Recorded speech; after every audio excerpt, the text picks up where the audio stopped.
with many other wildfire prevention tips. Right. Thanks, Honey Bear. Because remember, only you can prevent wildfires. Brought to you by the USDA Forest Service, your state forester, and the Ad Council.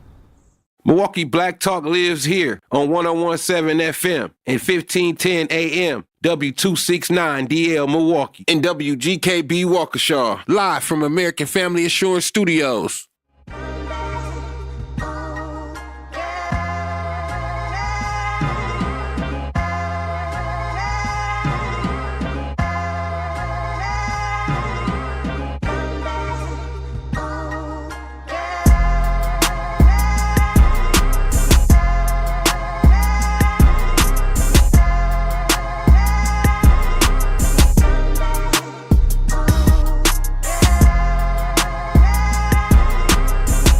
101.7 The Truth. It's your girl, Jazz Tyler. You are officially tapped in. Happy Thursday, Milwaukee. We have officially made it almost to the end of the week.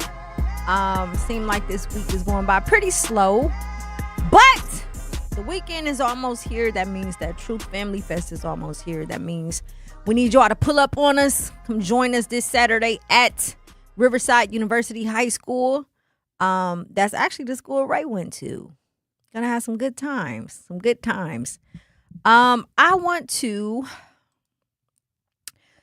give a shout out. I want to give a shout out to my daughter, Kennedy. So today was the day that my daughter moved into her dorm. And although it's still in the state of Wisconsin, it is a little bittersweet. I'm not quite sure how I feel about her moving out on her own. Obviously, I'm proud of her, but Kennedy, mommy is so proud of you. I'm so excited for your journey. Looking forward to seeing where you go, but also looking forward to attend the basketball games. She received a scholarship at Mount Mary University, and yeah, it's her freshman year of college. So congratulations to all of the youth who are starting college or moving into their dorms. And congratulations to the parents, too. It's a lot of work. It takes a lot of work, especially for the parents who had their children young. You know, we was we was growing up together, raising them while still being raised. And again, I am extremely proud. It was a long journey.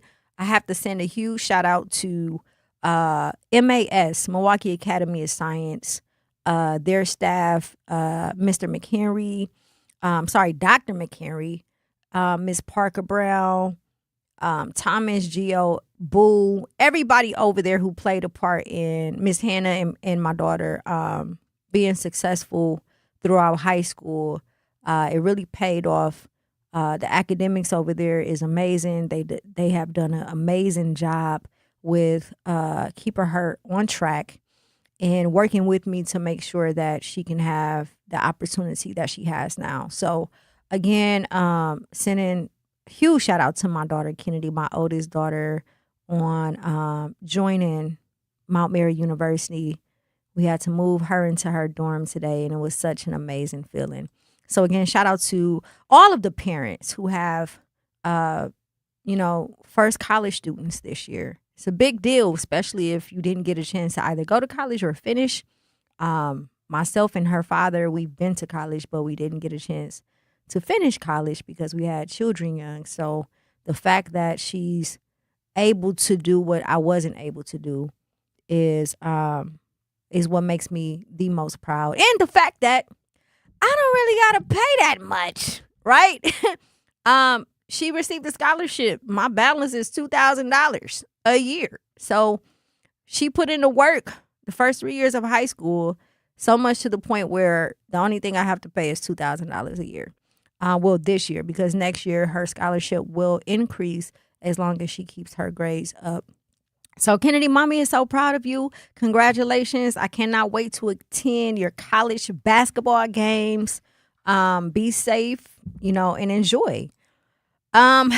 Listen, today we have a lot to unpack, from what's happening with our children and technology to what's happening inside of Milwaukee Public Schools, and later a major conversation about Wisconsin's prison system.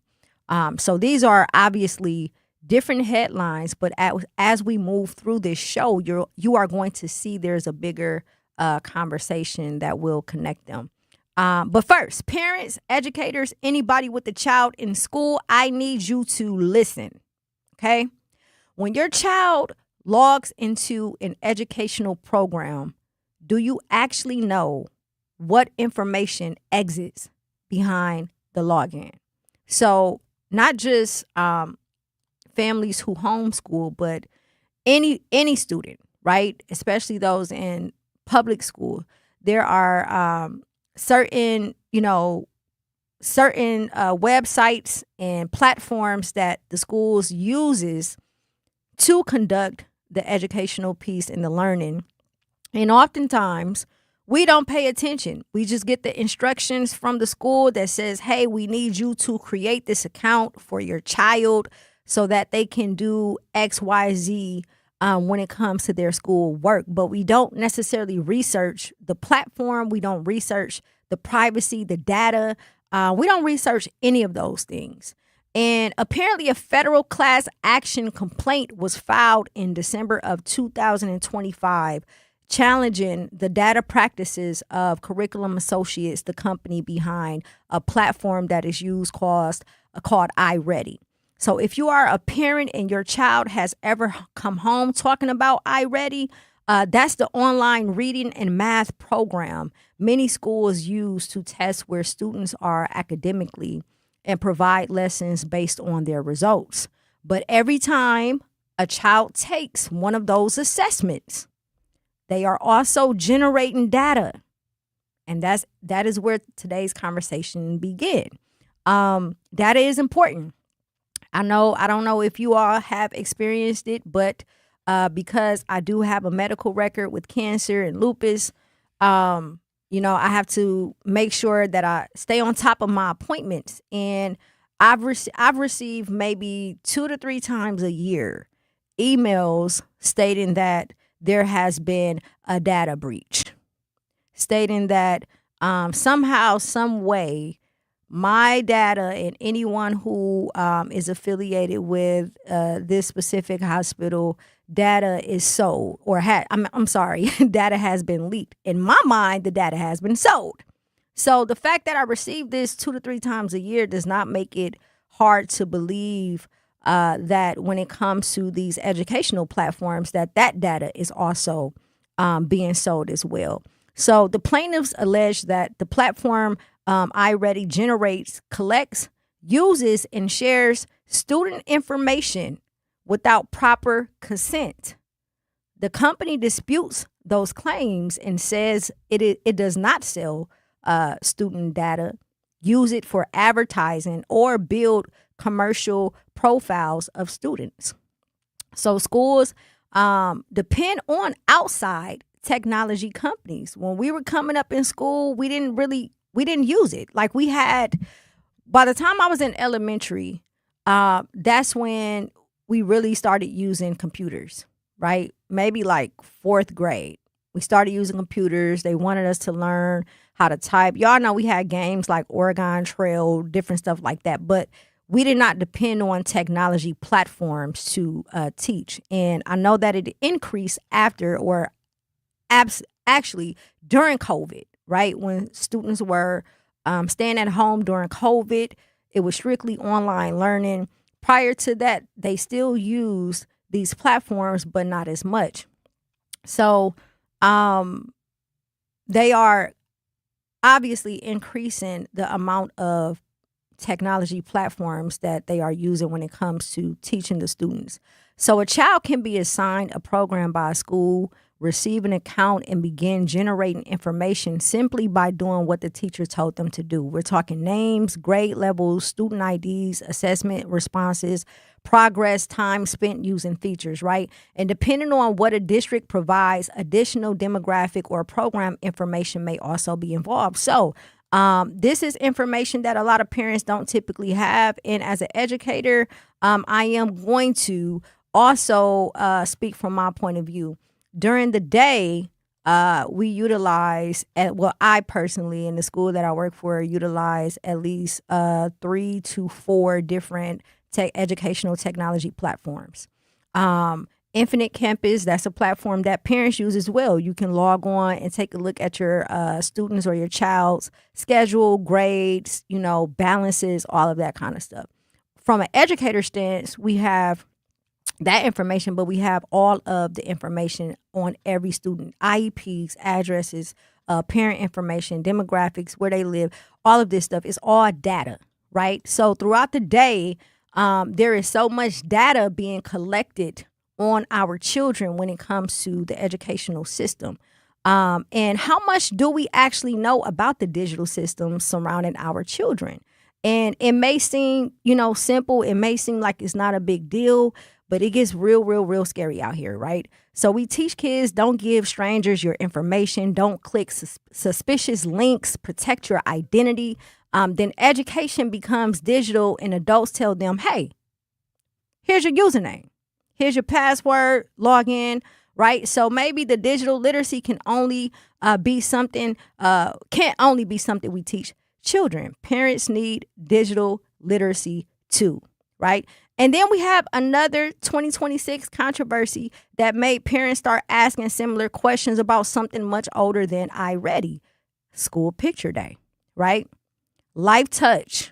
Y'all know what I'm talking about. The company that all of us have worked with throughout the years of being in school. That is a company that takes the school pictures, and they have went viral this year regarding some type of connection to Jeffrey Epstein. And we're going to talk about it after the break. Do not touch that dial. It's your girl, Jazz Tyler, 101.7 The Truth. My mom has decided to learn to paint, and she's good. My dad's now into creative cuisine, and I've already put on 6 pounds. Learning new things comes with age. My mom, she started forgetting my name and what we're talking about. Forgetting well-known things doesn't. Memory loss may be a sign of Alzheimer's disease. Early detection gives you and your loved one time to plan for the future. Learn the warning signs of Alzheimer's at 10signs.org. Brought to you by the Alzheimer's Association and the Ad Council. The possibility of lung cancer can be pretty scary, especially if you're one of approximately 8 million current or former smokers at high risk. That's why SaveByTheScan.org wants you to know that now there's a breakthrough low-dose CT scan that can detect lung cancer early, and it only takes 60 seconds. You stop smoking, now start screening. For an easy quiz to see if you're eligible, visit SaveByTheScan.org. It could save your life. SaveByTheScan.org is brought to you by the American Lung Association's Lung Force Initiative and the Ad Council. Reading aloud to children sharpens their listening skills, expands their vocabularies, and nurtures a lifelong love of reading. That's why Reading is Fundamental, the nation's leading children's literacy nonprofit, offers free monthly read-alouds by popular authors through its Rally to Read program. Visit rallytoread.org to watch the read-alouds and discover exciting reading activities for school and home. Visit rallytoread.org today. We asked parents who adopted teens to share their journey. When I met both of them, it was like my missing pieces were found. Like it was just like an instant, these are my kids.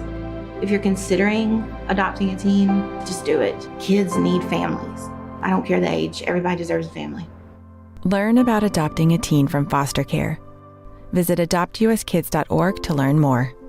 A message brought to you by Adopt US Kids, the U.S. Department of Health and Human Services, and the Ad Council. Not completing high school is more of a social thing than it was an academic thing. Even though all these years have passed, I still had that longing to have my diploma. At age 30, Carissa finished her high school diploma. If you're even considering getting your high school diploma, you can do it. No one gets a diploma alone.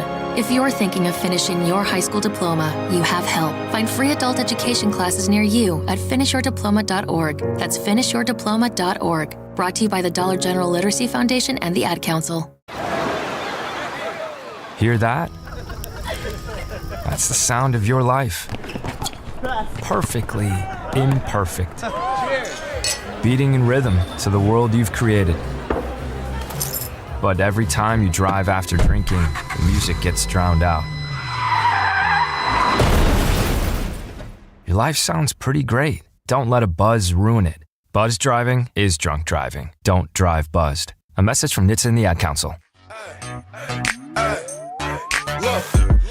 girl, you're so fine though. I'm trying to know if 101.7 The Truth. It's your girl Jazz Tyler. We are live and direct. If you are just now joining us, we are talking about data and our students, right? So as an educator and as a parent, and as someone who has health issues and had health issues, I have had my share of data breaches and data leaks, quote unquote. I personally believe that our data is always being sold.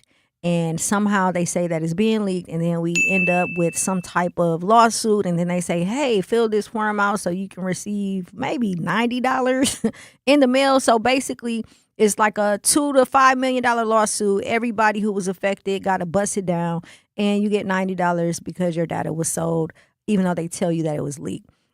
So apparently, iReady, which is a technology platform, educational technology platform that is used in school, apparently has been utilizing and using students' data without the proper permission from the parents.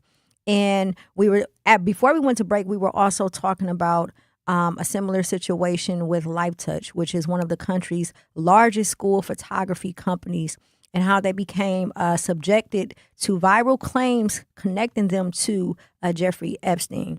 The viral theory grew from a corporate ownership connection involving Shutterfly, Apollo Global Management, and Apollo's former leader, Leon Black, whose financial relationship with Epstein has been documented, right?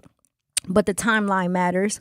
So apparently Apollo managed funds acquired Shutterfly in September of 2019, which was after Epstein died. And some school districts still canceled or reconsidered picture day arrangements because parents were alarmed. So again, it's not saying that they had anything to do with it, but it's the fact that the person who owned these platforms, right? Shutterfly, Apollo Global Management, and LifeTouch, the fact that he had any type of financial ties period, when it comes to Epstein is insane. So again, going back to the data piece, when we're talking about the iReady, right? The way that is presented to us as parents is, hey, we have a educational technology platform that we utilize in order to teach our students, in order to teach your child. So we'll provide you with the username, and you have to create the password. We'll give you the student ID, blah, blah, blah. We want you to sign on, and your student has to use this. Remind you, this is not an option. This is not an option. They're not saying, hey, similar to shots. You don't want to, your children don't take shots. You could just fill out this form, blame it on religion, whatever the case may be. You have an option. They can still be enrolled. But with technology, it's not an option. Why? Because this is what they have adapted to use in order to teach. And now that means that our babies are subjected, as well as our information, is subjected to being leaked and sold and released without our permission. And it's scary because when you really realize how much information on you is out there, right? So if you are a person who like to freeze your credit, or have credit alerts to make sure your information is not on the black web, and so on, you understand how serious it is for us as adults when we're talking about our information and the search engines we put into what we look up on the internet, when we have our personal information stored in our iPhones, from our addresses to our full names to debit cards, credit cards, health, everything is tied to technology. So if it's happening to us as adults, you got to know that it's also happening to our babies. And obviously there's kind of like nothing we could do about it.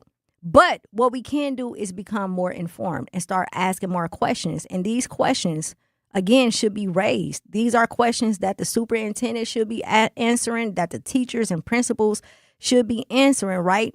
And I know that they'll say, hey, you have to sign off on it, and so on and so on. But at the beginning of every school year, there should be some type of policy set in place to where we have full information, terms and conditions, everything that the school receives when it comes to these educational technology platforms. Who owns them? Again, I talked about this a few weeks ago, right? When we're talking about the school. Who sits on the board at the school, right? Who owns the corporate? Who's making the decisions? It has to be the same thing when it comes to these platforms that our children use. Just like we do it with Roblox and everything else, we have to do it with this. Who owns these companies? Who's calling the shots? Who's obtaining the data? And what are they using the data for? So there has been quite a few incidents, right? There was a Canvas LMS incident. The hacker group Shine Hunters claimed to steal up to 275 million records across nearly 9,000 educational institutions. Instructure acknowledged an intrusion affecting names, user IDs, school emails, and internal messaging through total third-party extortion claims, right? Power School breach. Power School, this is something that we use here in the state of Wisconsin. A massive breach exposed records tied to roughly 62 million students. Excuse me. Compromised data varied by district, ranging from basic enrollment and contact facts to limited medical notes and, in a fraction of cases, Social Security numbers, right? So that means that there is at least one for sure, because I know for a fact that Power School is used here in the state of Wisconsin, right? We know that there has been one out of the 3 educational technology platforms that I just mentioned that has records, right? There was a breach, roughly 62 million students, not just basic information, not just basic enrollment, but medical information, Social Security numbers, right? Basic information includes full name, student ID numbers, and school-issued email addresses. Communications includes internal course messages, teacher feedback, and system notifications. Sensitive details in specific district platforms or high-impact breaches, limited medical alerts, special education markers like the IEPs, or government identifiers have been at risk. So our babies' information are at risk every single day. Anything we do with technology, obviously, is going to be at risk. But again, the fact that our students, our children, information is being exposed, right? And we don't have any knowledge of it. Not only that, whenever there is a situation regarding a breach when it comes to our kids, our children information with the school educational technology systems, it is indeed the school's responsibility to notify the families. So the fact that we're sitting here talking about over 62 million students, our children, information has been spreaded without our consent, and not anybody from the school system sends out a letter, sends out anything. If you're just now joining us, I mentioned before break, if you have, if you go to certain hospitals, you might receive emails that say, hey, there's a data breach. If you went to that, there's a data breach. Fill out this form. There's a lawsuit. You'll receive a certain amount of money, right? So we know that it happens. It's happening with our children as well. But the point is, at least we're notified. The fact that this has happened and it continues to happen every year with platforms that our children use and utilize, and we're not notified properly, that is a problem. That is a problem, right? We already have to go above and beyond to protect them from games like Roblox and all of the other, whatever, playing online, all of the technology, social media, YouTube, everything. And now we have to make sure we protect them from the educational technology platforms that the school system use. So I'm not blaming the schools, right? They're not the one hacking the information. But it is, again, their responsibility. It is, again, their responsibility to make sure that they make us aware. Pivoting. I want to talk about something that I've seen online. Milwaukee Alderman Lamont Westmoreland posted an image Tuesday night that appeared to show a vehicle crushed under a fallen tree after a severe weather storm, right? Not just any vehicle. Not just any vehicle, Brother Z. What vehicle was it? The Super Mario Kart? The Super Mario Kart. And it looked mad real, and guess what? It was not. This is the same alderman who a couple of years ago made a comment about weave tumbling down Lisbon Avenue, right? And I took that personal. Like, he taking shots at black women, right? So to see that he created an AI picture for whatever reason is not surprising to me. It is not surprising. Apparently, Fox 6 reported that the image was AI generated. Alderman Westmoreland acknowledged that it was fake and later added a disclaimer. He said he used it to grab attention while sharing real information about reporting the damage from the storm. And there's context behind the object that he chose. So Westmoreland has criticized the cost of the moving city vehicle, which is tied to Milwaukee's Vision Zero effort. So, yes, there was humor and political commentary in it, but I'm interested in the larger problem. And we're going to talk about that after the break. Do not touch that dial. It's your girl, Jazz Tyler, 101.7 of True. Looking for fun, adventure, and family-friendly activities this summer? Discover Milwaukee's Urban Ecology Center with locations in Riverside Park, Washington Park, and Menominee Valley. Explore hiking trails, family programs, outdoor adventures, community events, and opportunities to connect with nature right in your neighborhood. Whether you're looking for a weekend adventure or a summer-long experience, Urban Ecology Center has something for everyone. Learn more and register today at urbanecologycenter.org. Nature is closer than you think. Doctors Without Borders is delivering life-saving medical care where it's needed most in communities around the world. From bandaging war-wounded patients in Sudan to providing clean drinking water in Haiti, we're in more than 70 countries worldwide, bringing patients from sick to recovering, from emergency to aid, from crisis to care. This life-saving care is made possible by a global movement of supporters like you. Thank you. In sitcoms, when someone has a problem, they just blurt it out and move on. Well, I lost my job and my parakeet is missing. How was your day? But the real world is different. Managing life's challenges can be overwhelming. So, what do? We get support. The Huntsman Mental Health Institute and the Ad Council have mental health resources available for you at loveyourmindtoday.org. That's loveyourmindtoday.org. See how much further you can go when you take care of your mental health. For 250 years, our armed forces have bravely served America. Wounded Warrior Project honors that legacy by supporting post-9/11 service members and veterans like Anthony, a Marine who was injured by a roadside bomb in Afghanistan. They carried me through my injuries, not just my physical, but my mental.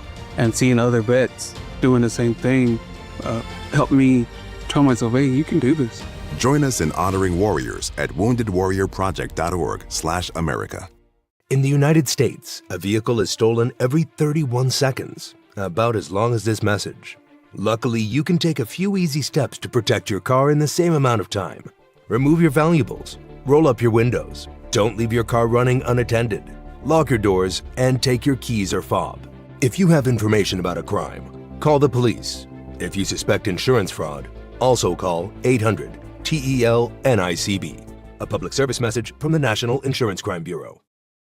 I always had to be so good, no one could ignore me. Carve my path with data and drive. But some people only see who I am on paper. The paper ceiling, the limitations from degree screens to stereotypes that are holding back over 70 million stars. Workers skilled through alternative routes, rather than a bachelor's degree. It's time for skills to speak for themselves. Find resources for breaking through barriers at tearthepaperceiling.org. Brought to you by Opportunity at Work and the Ad Council. Like smooth. What? Can you teach me how to Dougie? You know why? Cause all the girls love me. Hey. All I need 101.7 The Truth. It's your girl, Jazz Tyler. We are live and direct at at the award-winning 101.7 The Truth at the American Family Insurance Studio in the beautiful heart of downtown Milwaukee. And you have officially been tapped in. If you are just now joining us, before we went to break, I was talking about this fake AI-generated post that an alderman in the city of Milwaukee posted. According to Fox 6 News, Alderman Lamont Westmoreland's initial Facebook post went up at 11:26 p.m. on Tuesday after severe weather watches and warnings expired. It included a fake image of the art car crushed underneath a tree with a caption that stated, "Looks like the big bad wolf came through Milwaukee tonight. He huffed, he puffed, and he blew quite a few trees down. Tonight's storm has left down and damaged trees throughout the city." Westmoreland's post then provided information on how to contact the city about fallen trees and debris, followed by a reminder for residents to please stay safe and use caution around downed trees and branches, particularly if power lines are involved. I mean, I don't even know what to make of this. I don't understand the logic behind being an elected official creating a false picture of a fallen tree smashing a car. It kind of puts me in the mind frame of, like, was he taking shots at the city? Was he trying to say that they don't work fast enough when it comes to moving debris and so on and so on? Again, it doesn't make sense. But Could be a shot at the car. Could be a shot at the car too. I don't know if it is proper for an elected official to post anything that is unauthentic, because then it begins to raise questions about validity. You know, can we trust what you say now? You have a history of talking about tumbleweeds rolling down Lisbon, right? Taking shots because your wife don't wear weave. Right? Talking about the trash, but we never see you out there picking up nothing. And now he's posting fake AI generated pictures. So we are now living in a period where photographic evidence is no longer automatically evidence. Think about how quickly that happened, right? Our parents told us don't believe everything you hear. And the internet taught us don't believe everything you read. AI is teaching our children don't automatically believe what you see with your own eyes. So today it's a fake tree falling on an art car, but the same technology can be used to create an image of a politician somewhere they never went, a person committing an act they never committed, disaster damage that never happened, or a public figure standing beside somebody they never met. And once an image gets shared, screenshotted, and reposted, the correction has to chase the original around the internet.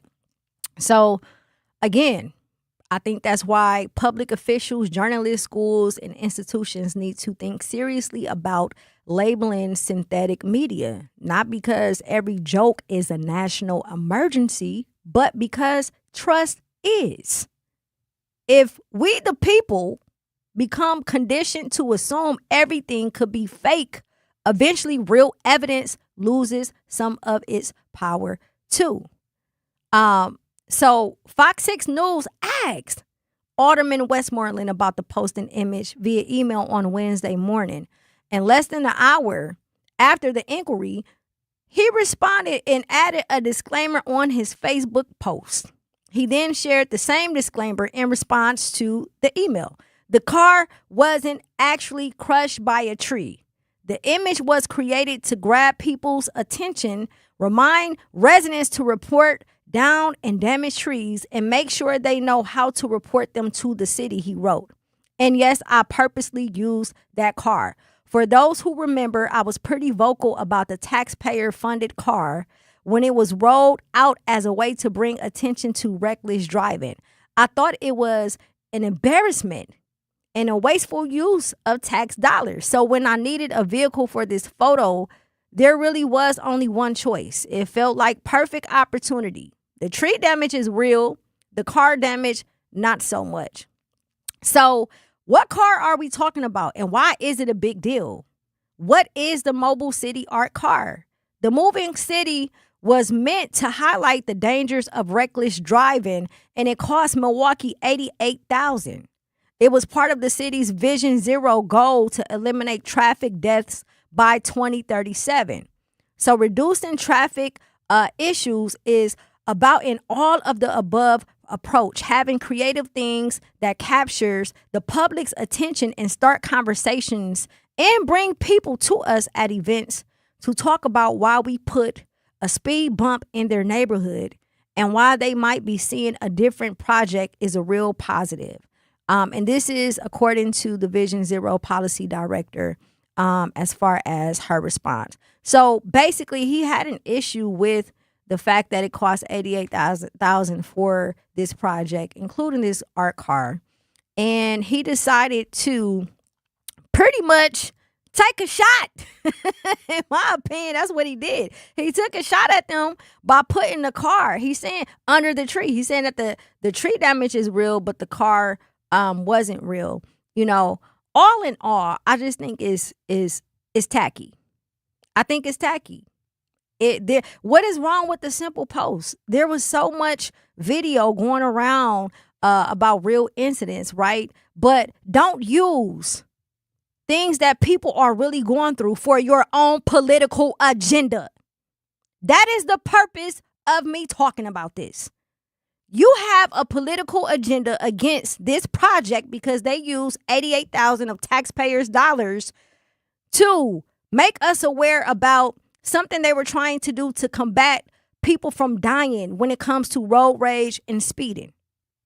And during a time where there were people who were really affected in major ways. We talking trees falling on houses. We're talking trees falling on cars being uprooted by the roots. Power outages, flooding. People are really, we're really going through it or experiencing some type of issue. And you chose to utilize your platform to take the severity of a natural disaster to attack an issue that you had politically. That's foul, period. That's foul. A better post would have been a picture of the tree by itself, wishing and hoping that everyone was safe and okay, right? Yet you are posting a fake AI generated picture where the car is fake, but the tree is not. Taking a shot at the project and telling people to make sure that they call DPW. Not, hey, all of the citizens in my district, are you guys okay? Do you need help? Do you need me to do anything? How can I assist you? Instead of using the platform to say and do that, he chose to use a fake picture to capitalize off of the natural disaster. And again, that just speaks to his character. And I don't know the man, so I don't dislike him. I'm just saying, I've seen multiple things similar to this. And again, it doesn't make sense to me. I want to talk about moving on from this because I don't even want to give that too much of my time. I want to talk about a story that is far more serious. Milwaukee Public Schools is under a federal civil rights investigation involving race and discipline. And the numbers explain why this story cannot be reduced to just a headline. So if you guys have not been paying attention or if it didn't come across your news feed, the U.S. Department of Education Office for Civil Rights announced an investigation into the Milwaukee Public Schools system this week. Federal officers say they are examining whether race is being improperly considered in student disciplinary practices. MPS is one of two districts named in this announcement. So MPS said it received notice and needed additional information before it could appropriately respond. Now, here is the history that makes this complicated. A previous federal civil rights investigation pushed MPS to reform its discipline practices after finding more than 100 instances over a 2-year period in which Black students were expelled, while white students were suspended for similar infractions. Now look at the more recent Wisconsin Department of Public Instruction data reported by Milwaukee Neighborhood News Services. During the 24 through 25 school year, Black MPS students were involved in about 54% of incidents that resulted in disciplinary action.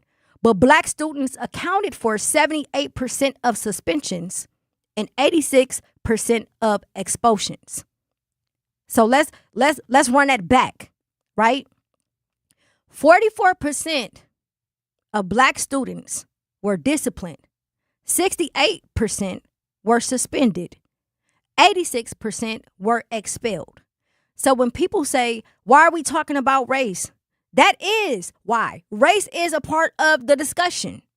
At the same time, the current federal government isn't arguing that schools cannot treat students differently based on race in an effort to correct the disparities. That creates a real policy tension. How do you address racial disparities without assigning different consequences because of race, right? I want to see conduct. I want to see consequences. I want to see comparable cases. I want to know whether teachers are supported. I want to know whether students receive due process. And I've actually experienced something similar to this with my son, and he was only in 5th grade at the time. He was going to Niskara, which is a Milwaukee public school. This was about 10 years ago. And there was a boy who kept bothering him, consistently bothering him in the classroom, so much to the point, like my children, well, I'll say my son, because my oldest daughter, that's a whole nother beast right there. But my son is not the type of person that bothers people. He don't start anything, but he will finish it and stand up for himself. And at this time, he was 9 years old, 10 years old, and this boy kept bothering him in the classroom. So one of the things that I do teach him is stand up for yourself. Obviously, just like y'all. Don't allow nobody to put their hands on you. They can talk crazy, whatever, but don't allow nobody to put their hands on you. They get into a fight. They're 10 years old. The teacher decides to jump in the middle of both of them. The boy he was fighting was not a young Black boy. He was a boy of another ethnicity. She jumps in the middle of them while they're fighting and then proceeds to say that she was hit purposely by my son. He's trying to fight the boy. You jumping in the middle, breaking up the fight. Anybody, adult or child, knows that when that happens, you're bound to get hit. And the document and the words she used against my son versus the other one blew my mind. We're going to talk about it when we come back from break. This your girl, Jazz Tyler. Do not touch that dial. 101.7 The Truth. I'm Chris Jakovic. I served in the United States Air Force and I deployed 3 times. So in 2017, I was serving as an Air Force First Sergeant. Our motto in that role is my job is people, everyone is my business. But unfortunately in that year, I would lose my own brother, Lance Corporal Adam Jakovic, to suicide. The majority of veteran suicides are from guns. I store my weapons securely, not only for myself, but for my family. Store all your guns securely. Help stop suicide. My service never stops. Brought to you by End Family Fire and the Ad Council. And here's Heather with the weather. Well, it's beautiful out there, sunny and 75, almost a little chilly in the shade. Now, let's get a read on the inside of your car. It is hot. You've only been parked a short time and it's already 99 degrees in there.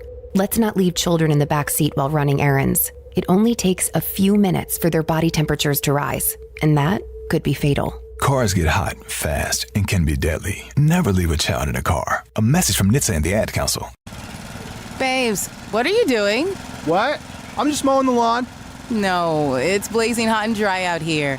Don't you remember? Smokey Bear says. Avoid using power equipment when it's windy or dry. Where'd you learn this? Oh, it's on SmokeyBear.com with many other wildfire prevention tips. Right. Thanks, honey bear.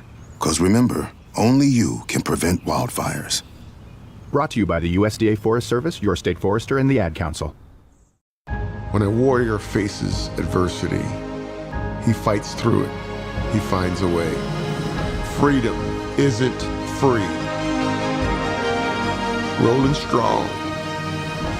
Belief. Believe you can, and you will. Wheelchairs for Warriors provides mobility solutions to veterans and first responders injured in the line of duty. Join the mission and visit wheelchairsforwarriors.org. Here's the deal. We gotta set ourselves up. See, retirement is the long game. We gotta make moves and make them early. Set up goals. Don't worry about a setback. Just save up and stack up to reach them. Let's put ourselves in the right position. Pre-game to greater things. Start building your retirement plan at thisispretirement.org. Brought to you by AARP and the Ad Council. For 75 years, the Muscular Dystrophy Association's voices have thundered through the halls of Congress. For 75 years, we've willed the impossible into existence. For 75 years, the MDA community has pushed the science, shifted the narrative, and established the field of neuromuscular medicine. And until that day, when this is all a thing of the past, you couldn't stop us if you tried. Join us and celebrate 75 years of breakthroughs at mda75.org. Look if you buck, why? Look if you buck, why? Look if you buck, why? Look if you buck, why? Look if you buck, why? You are officially tapped in with your girl Jazz Tyler at the award-winning 101.7 The Truth. If you are just now joining us, we are talking about the federal civil rights investigation with Milwaukee Public School. A previous federal civil rights investigation pushed MPS to reform its discipline practices after finding more than 100 instances over a 2-year period in which black students were expelled while white students were suspended for similar infractions. Now look at more recent Wisconsin Department of Public Instruction data reported by Milwaukee Neighborhood News Services. So I was explaining to you all that 44% of the disciplinary incidents were pertaining to black students. 68% of black students were suspended and 86% were expelled. And I was also giving a testimony to my own experience with my son when he was 10 years old, about 10 years ago. There was a situation where he was having an altercation with a boy of another ethnicity who was not black.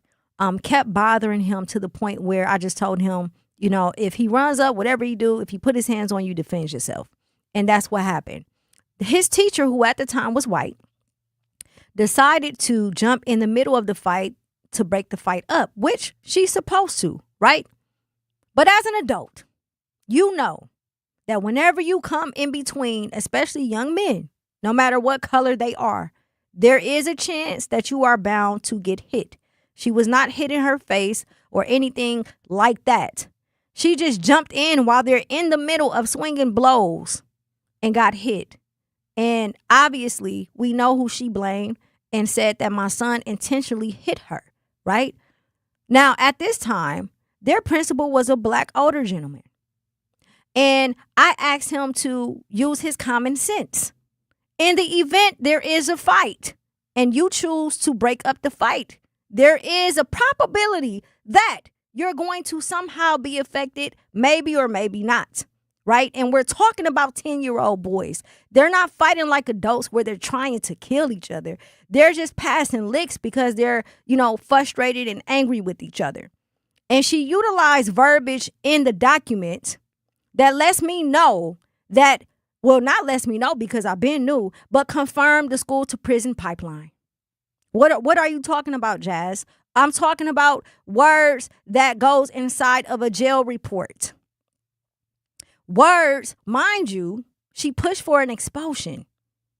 Words that could have potentially caused my son to not go to a good school, all because of her jumping in it, right? Meanwhile, the young man that he was fighting, he didn't even get rolled up or suspended. He was the one who started the incident. I immediately pulled my son out of that school, but most importantly, I was so disappointed and frustrated with the principal at that time. There is no way that a black man in that seat, in that position, who comes from the inner city of Milwaukee, should not have defended him to some degree or defended the situation and made it fair. Making it fair is, yes, they both are suspended. They both were a part of it, even though the other boy started it. Just suspend both of them and call it a day. But for whatever reason, she felt like targeting my child, in which it wasn't the first time, right? It's like she always had an issue with the little black kids. She don't treat them the same. There's no nurturing whenever I would encounter her. How do I know? Because I'm an active parent. I do pop-ups. I'm going on field trips. I'm sitting on the parent advisory boards. I'm calling. I'm doing everything. Parent-teacher conferences. I want to see how my child responds to this environment and the person that is teaching him. And when I seen it, I immediately pulled him away from that school. I took him out of that school. I have no problem with removing my children from schools that don't serve them. I promise you I don't, especially when we're talking about a teacher who purposely put something in this report that could have gotten my son expelled, right? So I want to be clear, right? I do understand that teachers deserve safe classrooms. Students deserve safe classrooms as well. A student who harms somebody or seriously disrupt learning may need consequences. Hello, yes, suspension, right? Not all. Now, I'm a little biased because I don't always feel like a suspension is necessary. And what do I mean by that? When you get to a certain grade, when you're dealing with certain students, you're able to have conversations with them to figure out the core issue to try and solve it. Now, that's not the case with everything, but you have to discern. You have to use your discernment to figure out which one you should and which one you shouldn't. You can't just apply this protocol to every situation, because that one time you apply it, maybe that one time that make that child feel like they want to give up and don't want to come back, right? All you see is, hey, they're fighting, whatever the case may be, and then that's it. No one's talking about the underlying issues. No one's talking about what's going on outside of school. No one's talking about what's happening in school, right? And a lot of our children are not going to confide in some teachers because they don't feel that their relationship is strong. So accountability and exclusion are not automatically the same thing. Research has repeatedly found an association between excluding somebody based on discipline and later them being contacted or involved in the justice system. So one study comparing suspended youth with similar non-suspended youth found that years later, the suspended group had higher rates of arrests, repeated arrests, imprisonment, and probation. And researchers tried to account for dozens of factors that existed before the first suspension. Other economic research has found that attending a school with a higher rate to suspend students can be associated with lower educational attainment and greater adult criminal justice involvement. That does not mean suspension automatically causes incarceration. A child can be suspended and go on to become a doctor. A child can never be suspended and later be incarcerated. Human beings are not equations. That is the point. But if exclusion from school is consistently associated with worse long-term outcomes, then we should care about what happens after we send a child home. What instruction did they miss?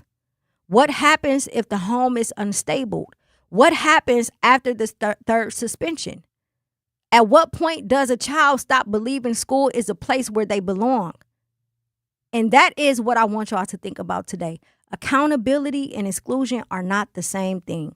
Yes, you can correct behavior without deciding a human being is disposable.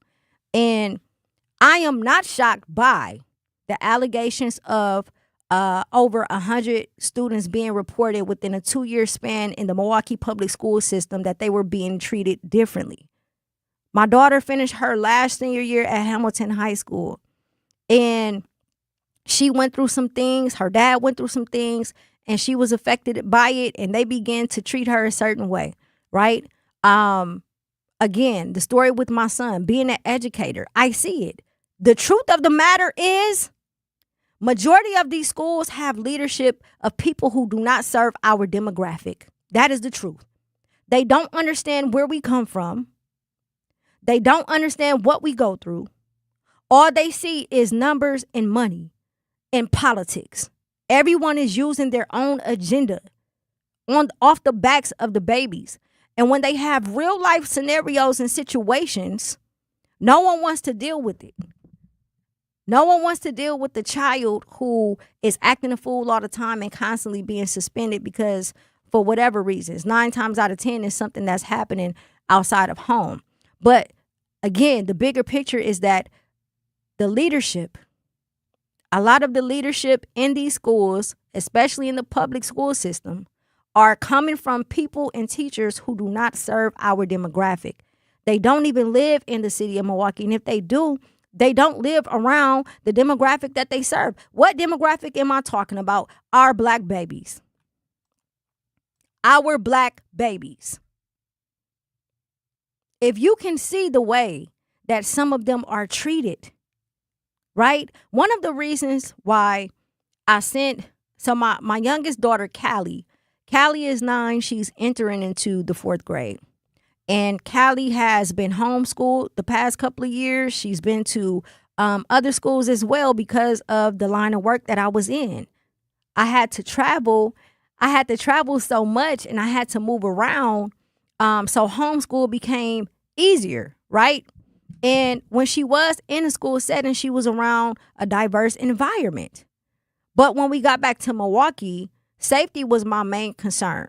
So I wanted her to go to a school where the teachers and the staff were predominantly black.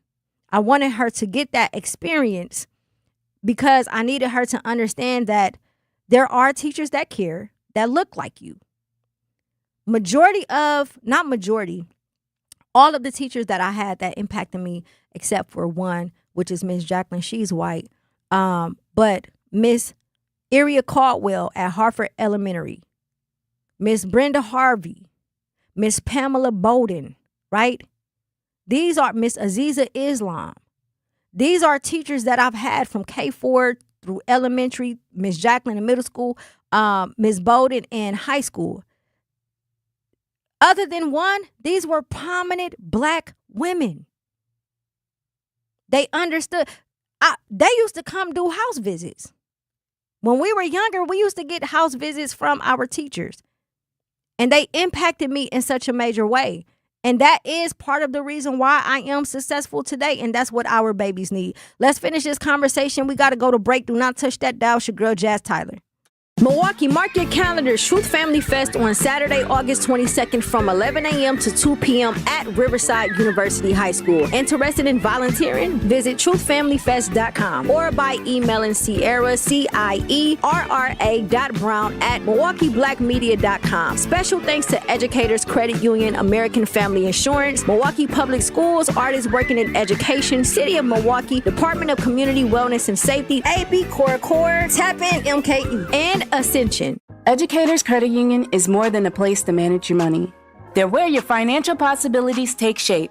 They're more than transactions. They're conversations about your financial goals. More than numbers, they're community advocates who support free, local events that are accessible to all. They foster community because we are stronger together. Educators Credit Union is people helping people. Become a member at ECU.com. Insured by NCUA. Membership eligibility required. Talking about guns with others might not always feel comfortable, but it could save a life. Here's a way to start a conversation. Your family is going over to your neighbor's home for dinner for the first time. How would you ask if there are any unlocked guns in the home? Hey, we're so excited for tonight. Before we come over, though, may I ask if there are any unlocked guns in your home? Our guns are stored securely, locked in a safe that the kids can't access. Awesome. Learn how to have the conversation at agreetoagree.org. Brought to you by the Ad Council. Wherever there's a need in our communities, there's a United Way, improving lives so everyone can thrive. Where more people can gain access to healthcare and nutritious food for their tables. Where more community members can benefit from financial education and get connected to local resources for housing support. And where children are given more chances to reach their full potential. Community is where we find our strength and where we share our hope. United is the way. Visit unitedway.org. Doctors Without Borders is delivering life-saving medical care where it's needed most in communities around the world. From bandaging war-wounded patients in Sudan to providing clean drinking water in Haiti, we're in more than 70 countries worldwide, bringing patients from sick to recovering, from emergency to aid, from crisis to care. This life-saving care is made possible by a global movement of supporters like you. Thank you. Are people around me safe when I vape? Science does not support that belief. Exhaled vape emissions linger in the air, affecting indoor air quality and bystanders in the same space through secondhand exposure. Vaping emissions can also accumulate on clothes, hair, dust, and furniture, leading to exposure risks to bystanders of all ages. And vaping around a pregnant person can lead to serious health impacts on fetal and childhood development. Enough with the puff. Learn more at ul.org/vaping. Milwaukee Black Talk lives here on 101.7 FM and 1510 AM, W269DL Milwaukee, and WGKB Waukesha, live from American Family Assurance Studios. 101.7 The Truth, 101.7 The Truth. It's your girl, Jazz Tyler. Are your finances low, your mindset off track, or are you ready to get into real estate? Tune in to The Journey with Coach Erica every first and third Saturday from 11 a.m. to noon on 101.7 The Truth. It's all about mindset, money, and real estate, helping you take the next step toward building a better future. What's up, Milwaukee? It's your girl, Jazz Tyler. Shout out to the chat. What's up, Jazz West? Thank you so much for tapping in today. If you are just now joining us, I am talking about the federal lawsuit, civil rights lawsuit that has been pushed against Milwaukee public school system based on reporting over the past 2 years of over 100 instances to where black students were treated unfairly when it comes to being expelled and suspended in comparison to their peers, their white peers. And I was given an example of the reason why it's important for the leadership, the staff, the teachers to be of the demographic that they are serving.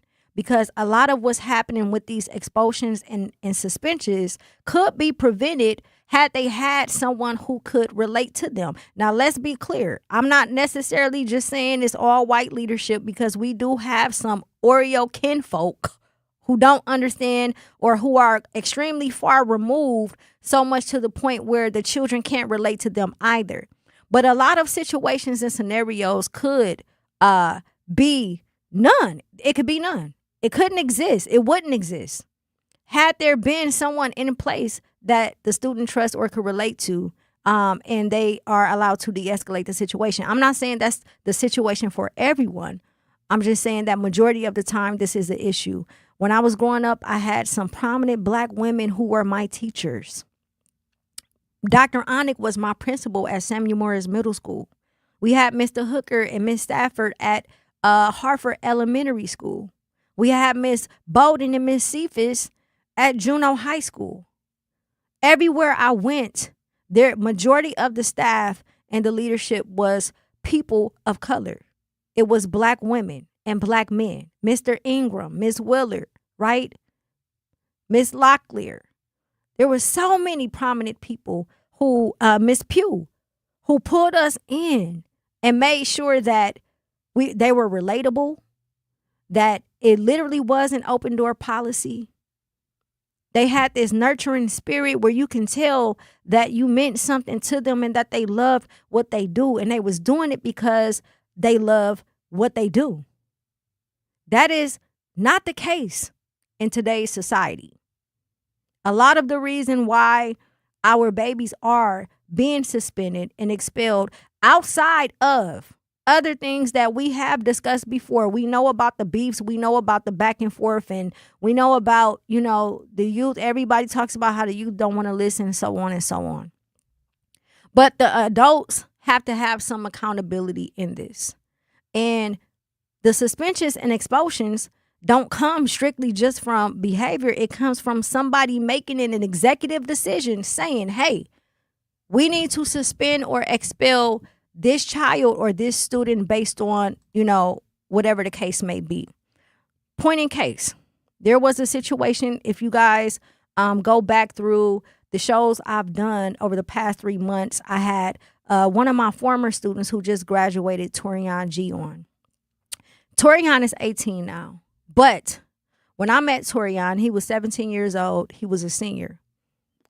By the age of 17, he had been shot at the age of 14. arrested and sent to the juvenile detention facility. He had been through all types of experiences outside of school and in school. A lot of trauma, not based off of being neglected because he has some great parents. He does. But based off of him just being a young black male living in the city of Milwaukee. And what happens is a lot of our babies, and I call them babies because no matter how old they are still our babies, right? A lot of our babies go through traumatic situations and they use obviously weed and other, substances to kind of cope with whatever it is that they're going through. But they don't know that they're going through it. And we just think that they're just smoked out because that's what all these kids do. They're trying to find a way to get out of their head. Not to mention they deal with death a little bit more than we do. So it takes a special type of educator to see something in a student when no one else sees something in them, when all they see is paper, right? And this, again, for context purposes, this is important. When I say we have to have the demographic we have to have people that look like the demographic that they're serving in these seats, in these positions, because when they look at the paperwork, they're not just going to see numbers. They're not just going to see altercations. We have a way to look under that to try and figure out the core issues at hand. And there was a situation 30 days, literally 31 to be exact, 30 days before he was set to walk across the stage and graduate after being shot at 14, after going to juvenile detention facility, after getting into a fight a month before that in which he did not start. He ended up having like gummies, like weed gummy wrappers in his book bag. And there was a search conducted, right? Now they claim they smelled it, but I don't know how if it's a gummy, right? And they ended up putting him up for expulsion 30 days, 31 days before he was set to graduate. And it bothered me so much because I'm like, do y'all not understand what's about to happen here? Do you not understand that if you send that boy back out to the streets, that's where he's going to stay? It was a defining moment, and oftentimes that is the reality, especially when it comes to the young black men in the educational system. It doesn't matter what happens, how many times. All it takes is that one defining moment where they say, you know what? I don't even want to do this no more. I'd rather be out in the streets doing whatever so I don't have to deal with this. So I wrote a letter and I broke down everything that Torian had been through, right? We're talking about a 17-year-old boy who was shot at 14, got the scars to prove it, in the streets, out the streets, in the streets, out the streets, in and out juvenile detention facility, got into an altercation that he didn't start, but it still was an altercation. Then this happened. And you telling me that there's no other solution, right? How hard did he fight to get here, to get 31 days before graduation, his senior year? And he's being put up for expulsion and actually being considered to be expelled. So I wrote a letter. Breaking this down. At some point, the adults in these positions have to hold themselves accountable, because ultimately we are the ones who has the deciding factor on whether or not a child is going to be successful. And what ended up happening is a solution. Hey, how about this? Instead of expelling him 31 days before he walked across the stage, how about we make music that encourages him not to use, or students not to use substances, something that's uplifting, some type of project, right? And it worked. My letter worked. Me breaking down what would happen if he was expelled and how this could potentially save his life worked. And I didn't do it because of any reason other than the fact that I believed in him and I seen his heart, and he is such a great kid, man. Despite of whatever circumstances he's been through, he is such a great kid. And we ended up doing a project. 30 days later, I'm at the graduation. He walks across the stage. After that, he said, Miss Jazz, I'm out the way. All I want to do is go to work and stack my money. I don't want to be in I don't even want to be in this. Right? He's still going to make whatever type of music he make. But now I'm listening to the lyrics and he like, man, I'm tired of being in the streets because I'm tired of bailing all my mans out. I don't even want to pop no pills or do none of that because I can think when I'm sober. Situations like this change the thought process of these babies when they feel like somebody got their back. Now, obviously, this is not the case for everybody, but majority of the time, a lot of these students, if you pair them with the right person, they will listen. They will listen. There are some students who won't. They're unruly. There's nothing you can do about it. The only way that they'll learn is by being expelled or suspended. But the deciding factor always boils down to someone looking at paperwork, almost like when you go to jail. You're under investigation. An expulsion is nothing other than being under investigation. Hey, we need to take a look at your history and see how many times you've been suspended, how many incidents you have, how many times are you absent, this. No one's saying why. No one is saying what's causing this.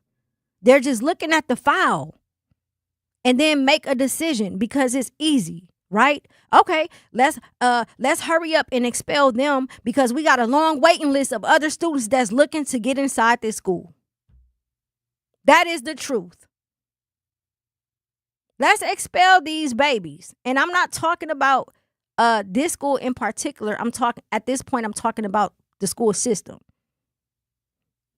If it's too much and there's a record, I don't even want to hear the story. Let's just put them in for expulsion.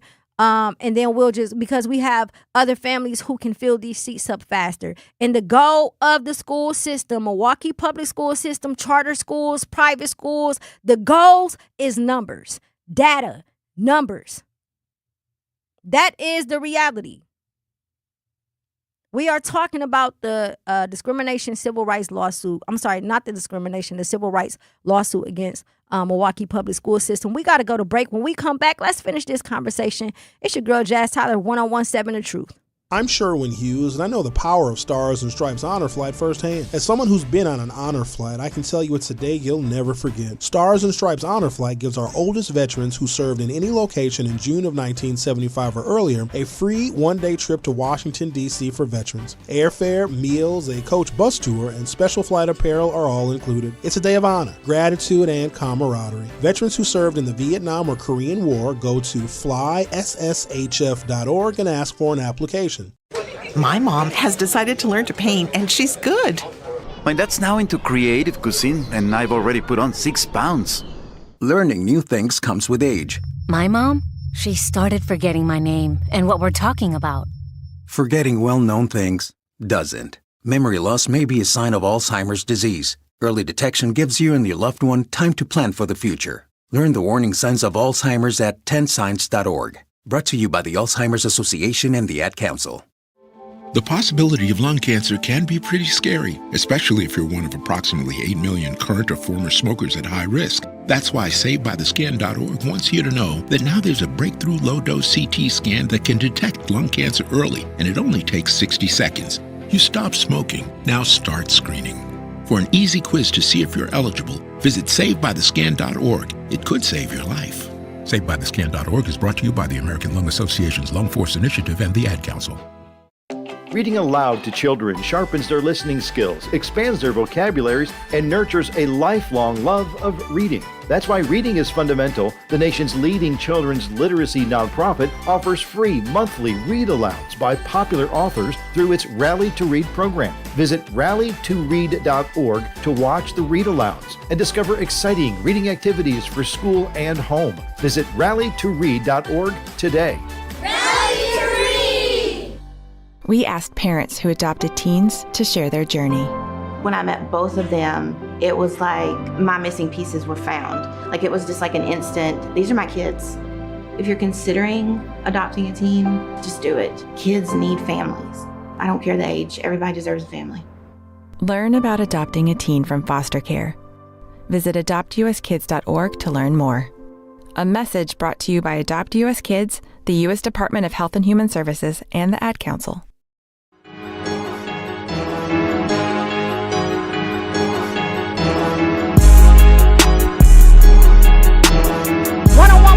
1017 The Truth. It's your girl Jazz Tyler. We are live and direct. If you are just now joining us, we are talking about the lawsuit against Milwaukee Public School System. Shout out to the chat. Jazz West said, I had a lot of older black teachers and did not play with us, but also taught us old school. Clara Barton Elementary, Mech Middle School, and Rufus King. Yes, indeed. I still talk to my teachers to this day. The only person I'm trying to, I have a PSA. Before I hop back into this, I am looking for Dr. Rogers Onick. If you went to Morris Middle School, you know exactly who I'm talking about. He was the principal. He was like the principal on Lean On Me, like Morgan Freeman, and he ran that school system. He ran that entire system, a strict program, but it worked. I really, really, really would love to see Dr. Onick. I feel like he is owed a tremendous amount of flowers because he played a huge part in the success of a lot of students, a lot of us in the city of Milwaukee, just based on how he conducted Samuel Morris Middle School. Again, if you are just now joining us, we are talking about the lawsuit that MPS is currently facing. So, according to Wisconsin Public Radio, the U.S. Department of Education has launched an investigation into the Milwaukee Public Schools discipline policies. In a statement Tuesday, the department said its Office for Civil Rights has started federal Title VI investigations into whether MPS policy requires staff to take race into consideration during disciplinary decisions. The same announcement said a similar investigation has been launched into policies in the school district in Fayetteville, Arkansas. The announcement comes after new guidance from the department aims to ensure that students are not treated differently based on race, color, or national origin in matters of discipline or otherwise. And it's crazy we're talking about this because it's 2026. In Milwaukee, Wisconsin, education leaders derided facially neutral school policies after reflecting systematic witnesses seemingly encouraging school officials to consider race in disciplinary practices, the federal statement said. About 65,500 students attend MPS. According to the most recent state data, about 48% of students in the district are Black, 29% Hispanic or Latino, 9.3% Asian, and 8.7% white. About 81% of students who attended Milwaukee Public Schools are economically disadvantaged. The Department of Education's new guidance included a Dear Colleague letter. Said schools that receives federal funding, they have an obligation under the Title VI of the Civil Rights Act of 1964 to treat students equally regardless of the student's race, color, or national origin, including when they administer discipline. That came after President Donald Trump signed an executive order in April of 2025 directing the U.S. Department of Education to issue guidance to local and state school agencies about not engaging in racial discrimination when it comes to discipline. The Trump administration has targeted school diversity, equity, and inclusion programs since he has been in office. Kimberly Ritchie, the department's assistant secretary for civil rights, notified MPS Superintendent Brenda Cassellius. Thank you, Brother Z. Woo! Of the investigation in a letter Tuesday. A study 4 years ago found Black students face disproportionate disciplinary action at MPS. The district also had a past settlement with the officer for civil rights after data from 2011 and 2012 school year showed Black students represented 84% of those receiving in-school suspensions, 82% of those receiving out-of-school suspensions, and 85% of the students expelled, when Black students at the time made up about 56% of the district's students. So not only has this been happening the past 2 years, but apparently we went through a similar situation in 2011 and 2012. So I just want to reiterate those numbers so that you guys can lock this into your mind when we're talking about how many babies of our Black babies this is affecting. In 2011 and 2012, 56% of the students were Black.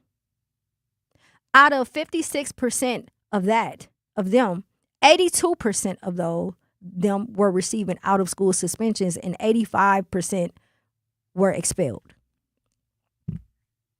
I mean, the numbers don't lie. During the investigation, OCR is neutral. OCR will collect and analyze the evidence it needs in order to make a decision about the district's compliance with Title VI. The Department Office of Civil Rights also started an investigation into the Green Bay Area Public School District last year after a complaint was made regarding discrimination against a white student.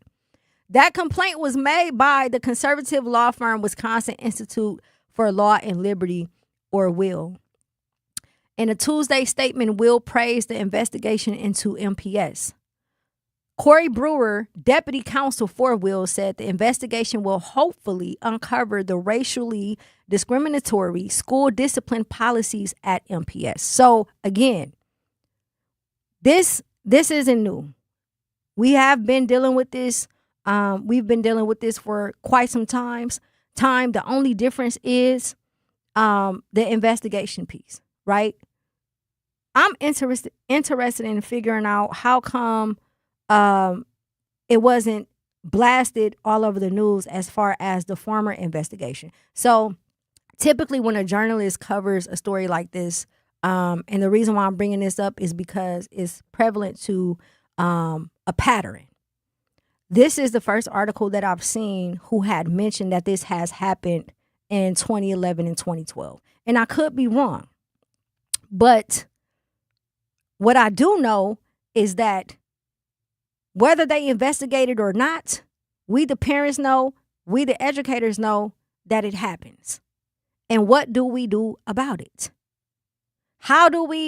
So I'm not into changing systems that was never meant to benefit us to begin with.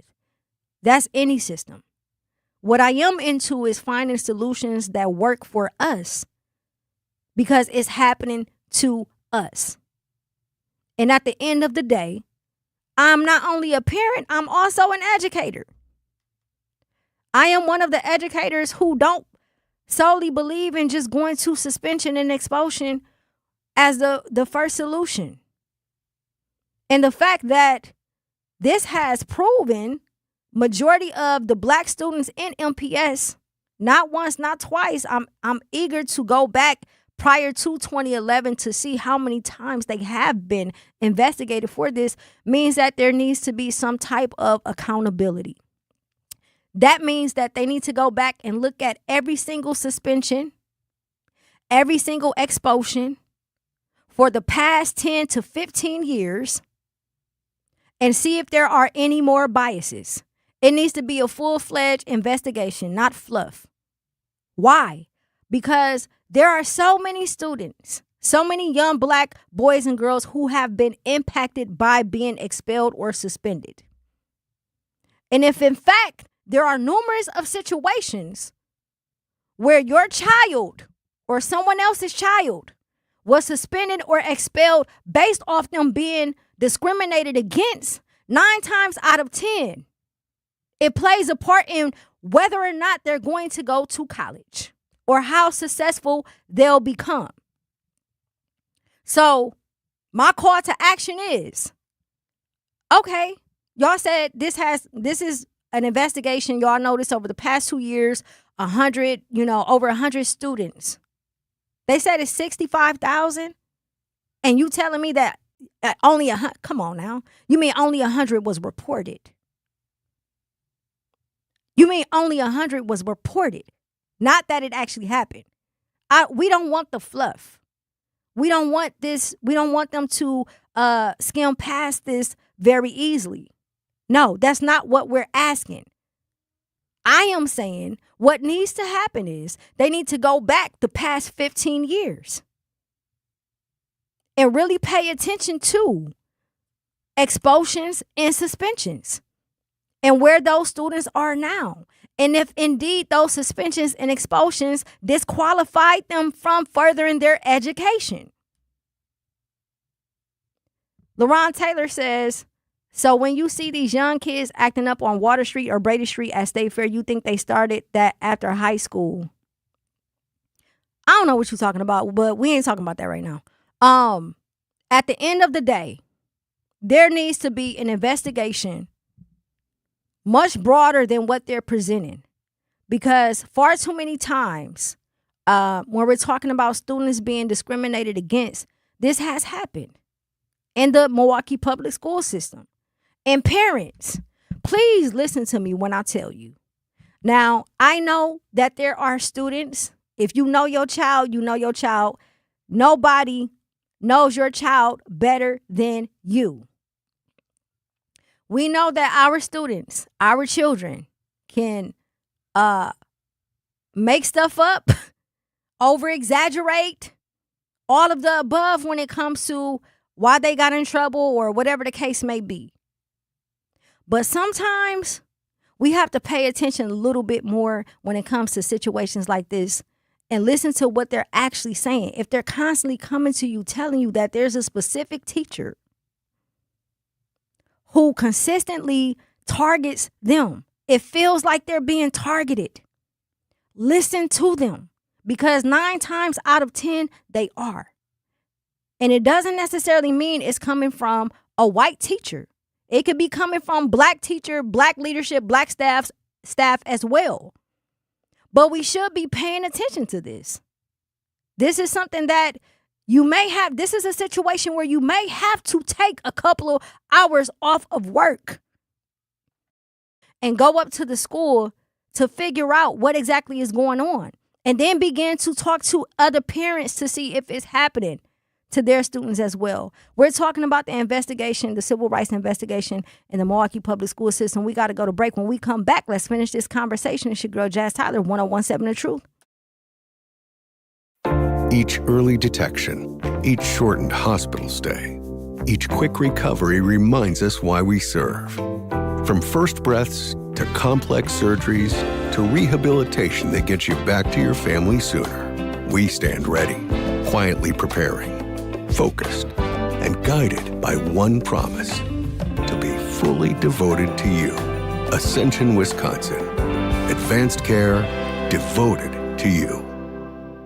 Not completing high school is more of a social thing than it was an academic thing. Even though all these years have passed, I still had that longing to have my diploma. At age 30, Carissa finished her high school diploma. If you're even considering getting your high school diploma, you can do it. No one gets a diploma alone. If you're thinking of finishing your high school diploma, you have help. Find free adult education classes near you at finishyourdiploma.org. That's finishyourdiploma.org. Brought to you by the Dollar General Literacy Foundation and the Ad Council. Hear that? That's the sound of your life. Perfectly imperfect. Beating in rhythm to the world you've created. But every time you drive after drinking, the music gets drowned out. Your life sounds pretty great. Don't let a buzz ruin it. Buzz driving is drunk driving. Don't drive buzzed. A message from NHTSA and the Ad Council. Doctors Without Borders is delivering life-saving medical care where it's needed most in communities around the world. From bandaging war-wounded patients in Sudan to providing clean drinking water in Haiti, we're in more than 70 countries worldwide, bringing patients from sick to recovering, from emergency to aid, from crisis to care. This life-saving care is made possible by a global movement of supporters like you. Thank you.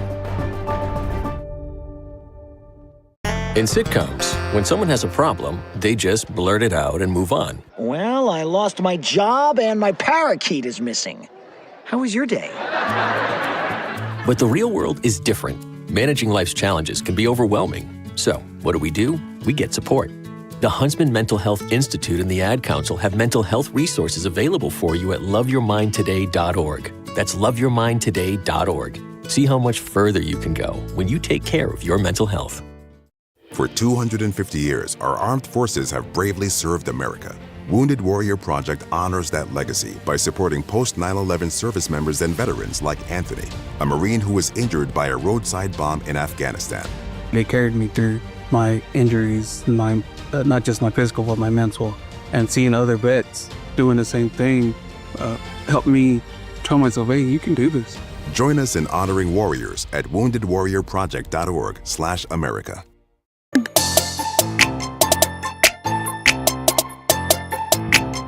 101.7 The Truth. It's your girl, Jazz Tyler. We are live and direct. Looking to discover and support local businesses in our community? Then make sure you tune in every Friday at 8 a.m. to Truth in the Morning with Homer Blow and Bailey Coleman for What the Business Is, powered by We Energies. Each week, you'll hear from local business owners as they share what their business is, where they are located, and one valuable lesson they've learned along the way. We Energies is proud to help power local businesses in the communities they serve. Don't miss What the Business Is every Friday at 8 a.m. only on Truth in the Morning with Homer Blow and Bailey Coleman, powered by We Energies, delivering the energy that powers local businesses. Thank y'all so much for tapping in to the award-winning 101.7 The Truth. It's your girl, Jazz Tyler. Before we went to break, we were talking about the lawsuit, civil rights lawsuit against Milwaukee Public Schools. And I was holding the adults accountable because ultimately we make the decisions on whether or not these students are expelled or suspended. And obviously not every student is going to be the student where you have to make some type of decision to say, no, I'm not going to do that. There are some students who are extremely difficult, it's almost impossible to assist, and you just got to do what you got to do. But when we're looking at the numbers, you can't tell me that 86% of these students are deserving of being expelled and suspended. It doesn't make sense. We got a caller on the line. What's up, CC? What's up, Jazz? So we are here live from the Mary Ryan Boys and Girls Club. Let's which go. Is a safe summer site. And I have some of our boys and girls who have been tapping in, watching you live from YouTube, and they just wanted to say hello. So give me a moment. Okay. Thank you, CC. Jazz. Hi. Hi, Jazz. Hi, Jazz. Hi. Thank you so much for tapping in. Who am I speaking with? What's your name? My name is Faith. My name is Alicia. My name is Amayas. My name is Anisha. My name is Tyler. Oh my gosh. And we are all here. You about to make me cry. Thank y'all so much for tapping in. So, hey, yes, Faith. We're learning about the radio. So, guess what, guys? I will be there to see you guys in about 2 hours. And we're going to have some conversations and we're going to have some fun, okay? Okay. We are going to raise them up so that they can begin to be on the radio and speak about these things as well.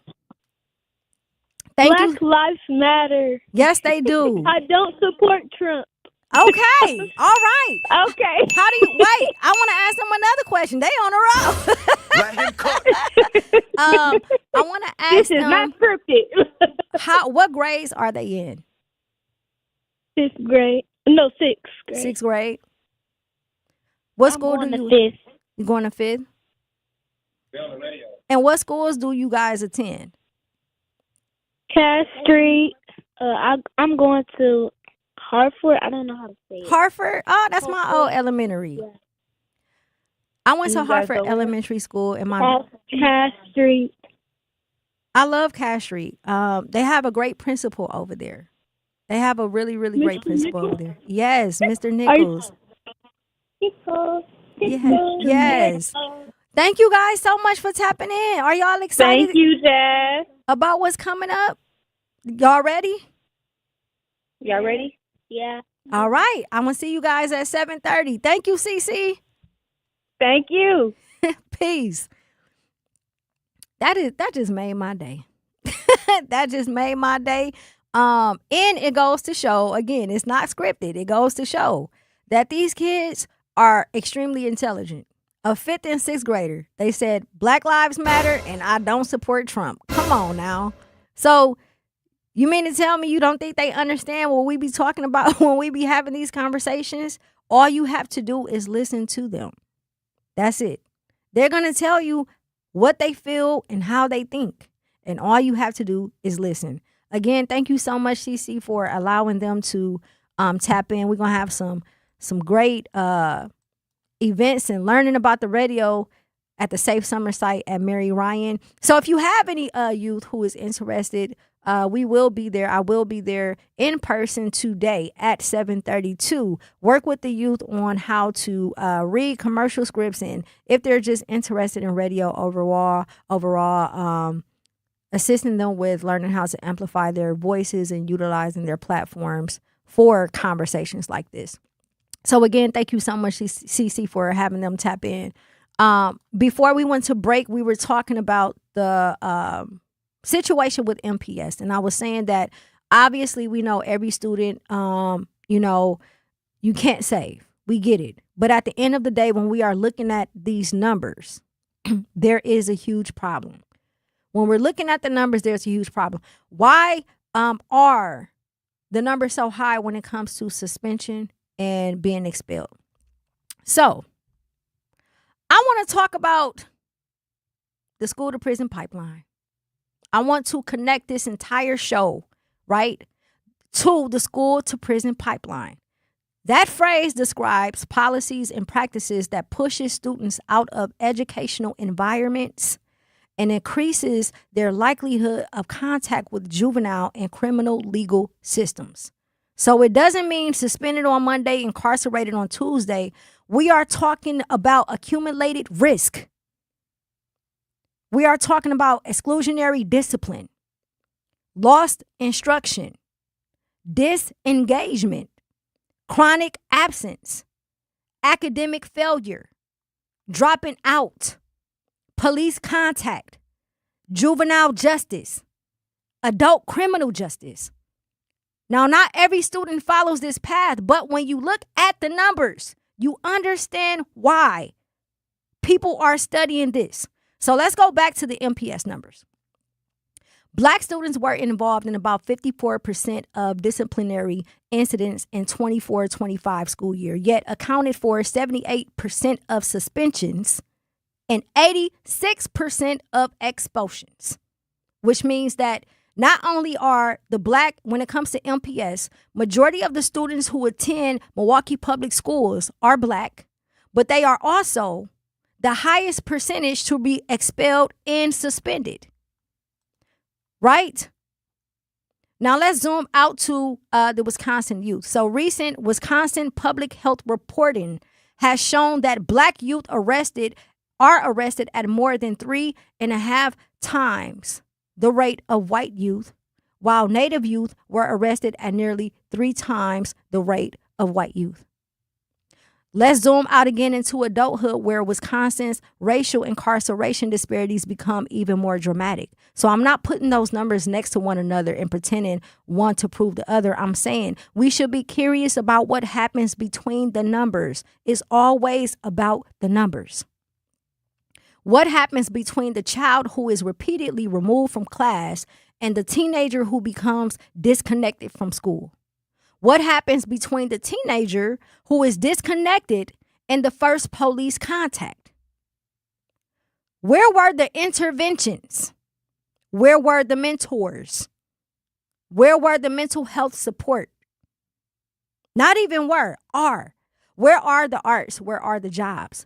Where are the adults who saw something in that child other than a problem? Because if we only become interested in human beings after they enter the criminal legal system, we are arriving extremely late. If school to prison pipeline was never a thing, we wouldn't be researching it. And granted, we see There's a lot of police presence inside of the school system. And I know the first thing y'all going to say is, yeah, because these kids, I get it. I work at a school, right? Luckily, I'm at a school where it isn't as bad. But you have some schools where students are pulling up with firearms.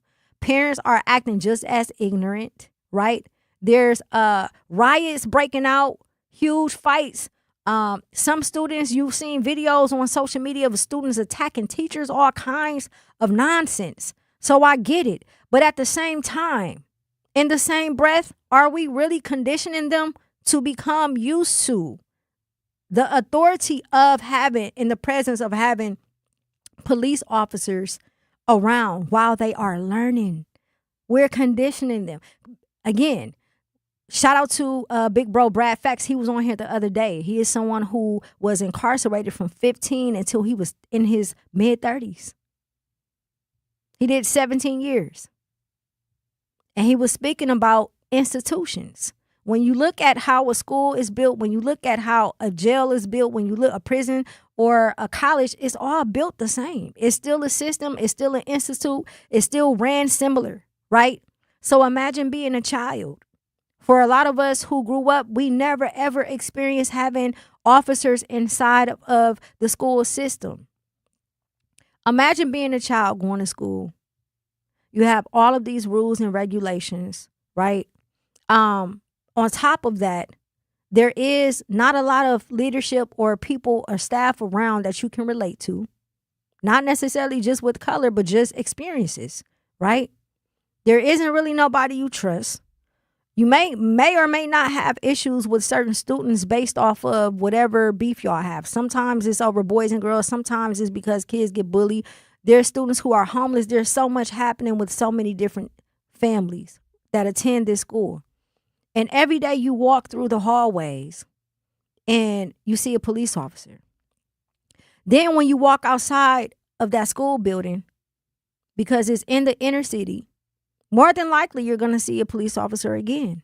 Then when you go home, if you live in the outer city, I said inner city, but y'all know what I mean when I say outer city because we're left out of everything. When you go home in the outer city, you see another police officer. When you're driving down the street in the car with your parents, you see another police officer. I don't know if y'all notice when you travel, but when you go to different cities and states, it almost feels like a relief, even if you aren't doing anything wrong, because I rarely ever see such heavy police presence. And I understand what's happening in the city, and I understand all of that. But what I'm trying to get you to understand is how we're conditioning our babies. We're conditioning them to become immune to that type of authority. That is the reality. We got to go to break. Coming back to research, what do long-term studies actually find out about suspension in school exclusion and later justice system contact? We are separating association from destiny. It's your girl, Jazz Tyler, 1017 The Truth. Milwaukee, mark your calendars. Truth Family Fest on Saturday, August 22nd from 11 a.m. to 2 p.m. at Riverside University High School. Interested in volunteering? Visit truthfamilyfest.com or by emailing Sierra, CIERRA.brown@milwaukeeblackmedia.com. Special thanks to Educators Credit Union, American Family Insurance, Milwaukee Public Schools, Artists Working in Education, City of Milwaukee, Department of Community Wellness and Safety, AB Core, Tap In MKE, and Ascension. Life's better with Drive My Way from American Family Insurance because we know it's more than just a car. It's your escape pod, your adventure mobile, your memory maker. And we help protect the dreams that drive you. Personalize what you pay for auto insurance and you could save between 10 and 35%. American Family Insurance. Get a quote and find an agent at amfam.com. Products, pricing, and availability vary based on the way you purchase insurance and by state. Unsafe driving behaviors may increase your rate. American Family Mutual Insurance Company, SI, and its operating companies, 6000 American Parkway, Madison, Wisconsin. In the United States, a vehicle is stolen every 31 seconds. About as long as this message. Luckily, you can take a few easy steps to protect your car in the same amount of time. Remove your valuables, roll up your windows, don't leave your car running unattended, lock your doors, and take your keys or fob. If you have information about a crime, call the police. If you suspect insurance fraud, also call 800-TEL-NICB. A public service message from the National Insurance Crime Bureau. I always had to be so good, no one could ignore me. Carve my path with data and drive. But some people only see who I am on paper. The paper ceiling, the limitations from degree screens to stereotypes that are holding back over 70 million stars. Workers skilled through alternative routes, rather than a bachelor's degree. It's time for skills to speak for themselves. Find resources for breaking through barriers at tearthepaperceiling.org. Brought to you by Opportunity at Work and the Ad Council. I'm Chris Jakimick. I served in the United States Air Force and I deployed 3 times. So in 2017, I was serving as an Air Force First Sergeant. Our motto in that role is "My job is people, everyone is my business." But unfortunately in that year, I would lose my own brother, Lance Corporal Adam Jakimick, to suicide. The majority of veteran suicides are from guns. I store my weapons securely, not only for myself, but for my family. Store all your guns securely. Help stop suicide. My service never stops. Brought to you by End Family Fire and the Ad Council. Memphis, what you know about me? Big G-L-O-N-A-G-L-E. 50,000 new Chanel shopping spree, and every time I pop out, you know I A-T-E. Hey, I'm that 1017 The Truth. It's your girl, Jazz Tyler. We are live and direct. Before we went to break, we were talking about the school to prison pipeline. This all stemmed from federal civil rights investigation into the Milwaukee public school system, where the 24 through 25 school year investigators have found that over 100 students who are Black were not being treated fairly when it came to suspensions and expulsions. And not only that, they have investigated MPS in 2011 and 2012 for the same reason as well. And I was stating that my call to action would be to open a full investigation. Don't give us the fluff for just 100 people, right? That's just 100 reports. How many times has this happened and it wasn't reported? We need to get to the bottom of it and figure it out, because it matters. So as far as a school to prison pipeline, let's stay disciplined with the research, because a lot of people like to say that this is a conspiracy theory. A lot of people don't believe in it. I do. I first learned about it about 15 years ago, and I've been researching it and studying it ever since then.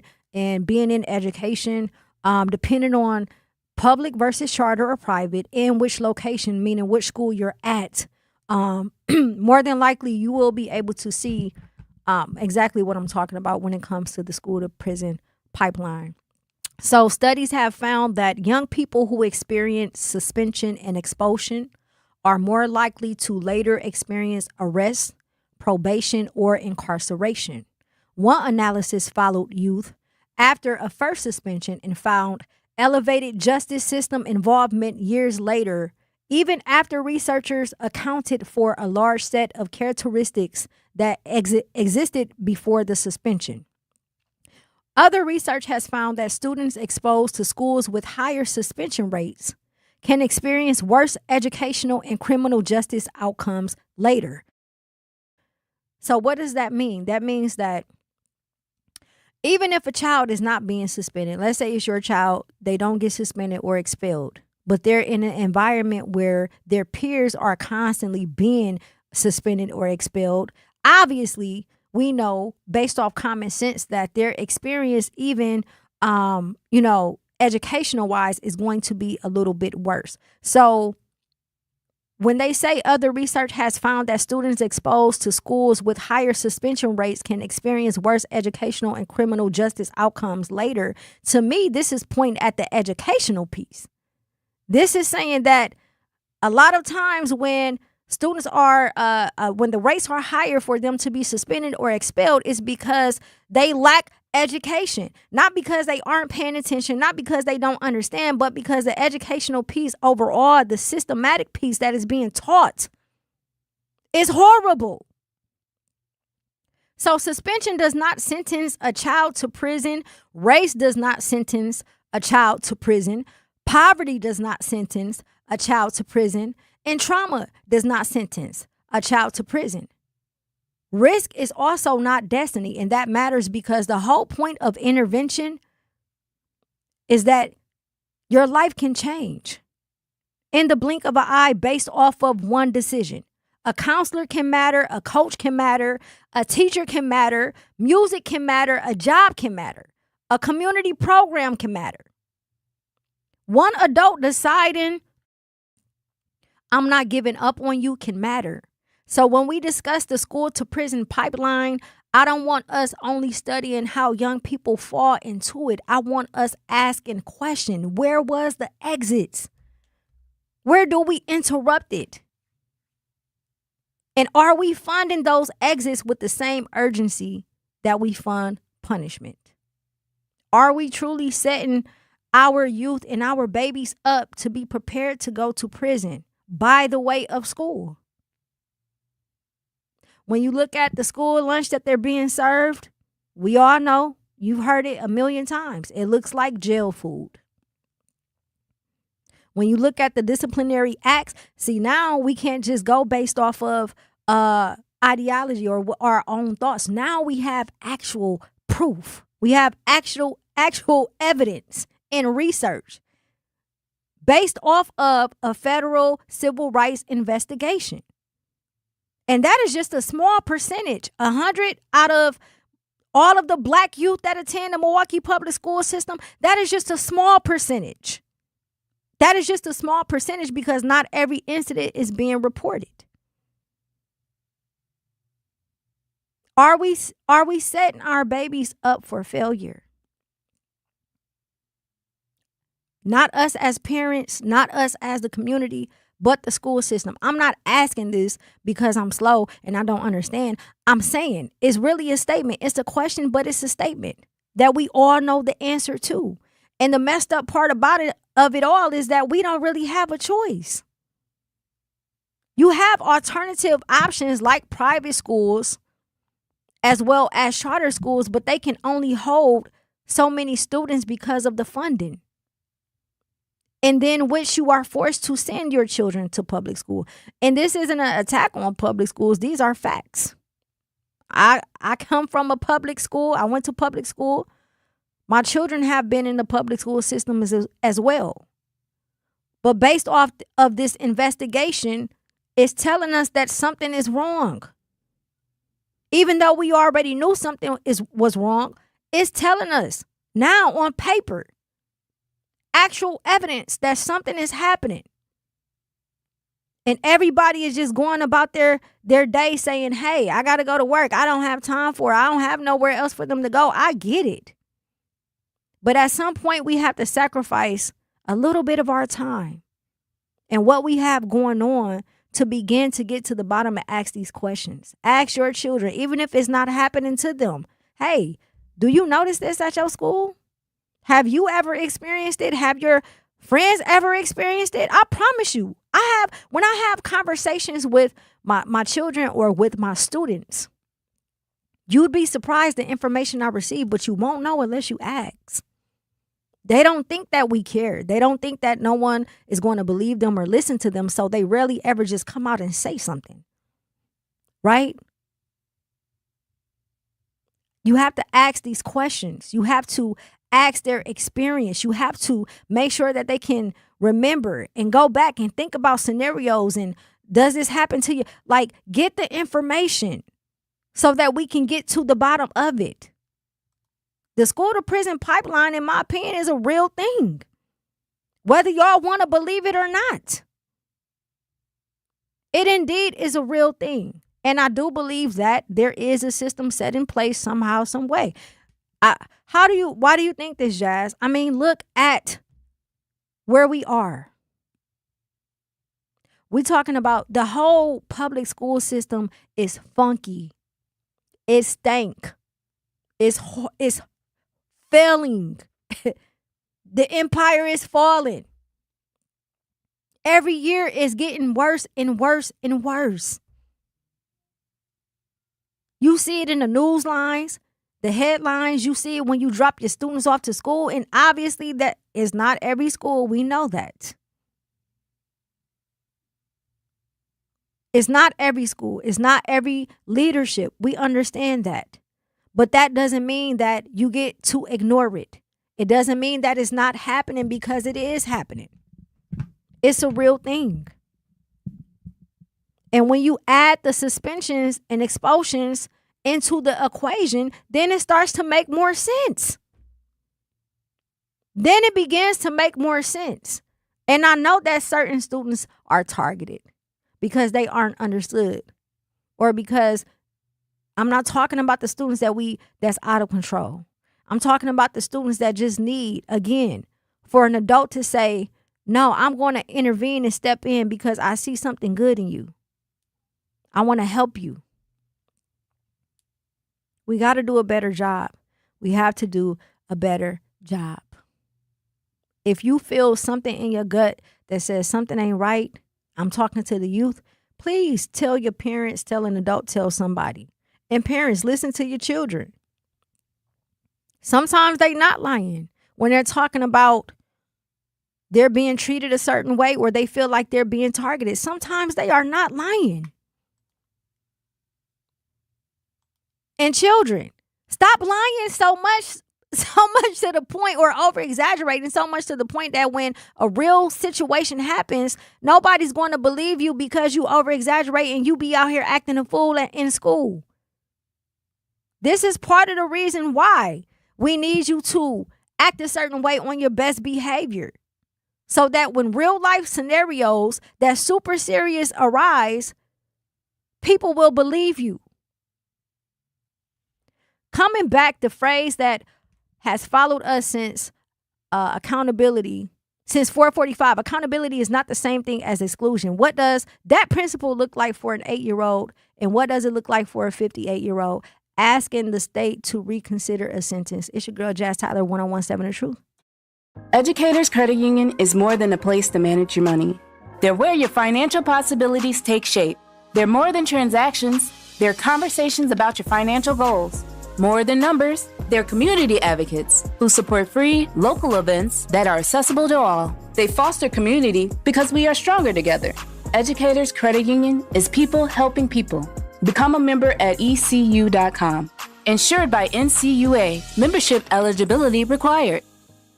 Milwaukee, your weekdays have a new rhythm. Start your mornings with conversations that matter. Again, I'm the legendary Homer Blow, along with my girl, Bailey Coleman. Truth in the Morning with Homer Blow and Bailey Coleman. Weekdays, 7 to 9 a.m. Then keep it locked with the voice of the community. And the more you know and the more skills you have, the more training you have, the better off your community is. The Truth with Sherwin Hughes, 9 a.m. to noon. Lunch is on us. Turning up your midday vibe. It's your boy Ray Nitty and my co-host Maybe Shannon. You can find us on Facebook at The Lunch Break. Make sure y'all follow us, y'all. It's The Lunch Break with Ray Nitty and Maybe Shannon, noon to 2 p.m. Then we're closing out your day with energy. Lots of it. It's your girl, Jazz Tyler. We are live and direct. Milwaukee, Truth Nation. We are talking black leadership in the city of Milwaukee. Tap in with Jazz Tyler every afternoon, 4 to 7 p.m. Your home for Milwaukee conversations. The award-winning 1017 The Truth. Milwaukee business owners, this is your moment. Every Friday at 8 a.m., call in to 101.7 The Truth for What the Business Is. Tell us what your business is, where you're located, and one thing you've learned along the way. What the Business is powered by We Energies, delivering the energy that powers local business. Fridays at 8 a.m. on 101.7 The Truth. Fridays at 8 a.m. on 101.7 The Truth. At Milwaukee College Prep, we believe brilliance lives in every child. Here, students are challenged, supported, and celebrated every single day. With small class sizes, dedicated teachers, and a proven track record of academic excellence, MCP is helping Milwaukee kids reach their fullest potential. Enrollment is still open for grades K-3 through 8. Spaces are limited. Apply today. Give your child a school where they'll thrive. Visit mkeprep.com or call today. Milwaukee College Prep, brilliance lives here. And here's Heather with the weather. Well, it's beautiful out there, sunny and 75, almost a little chilly in the shade. Now, let's get a read on the inside of your car. It is hot. You've only been parked a short time and it's already 99 degrees in there. Let's not leave children in the back seat while running errands. It only takes a few minutes for their body temperatures to rise, and that could be fatal. Cars get hot fast and can be deadly. Never leave a child in a car. A message from NHTSA and the Ad Council. Babes, what are you doing? What? I'm just mowing the lawn. No, it's blazing hot and dry out here. Don't you remember? Smokey Bear says. Avoid using power equipment when it's windy or dry.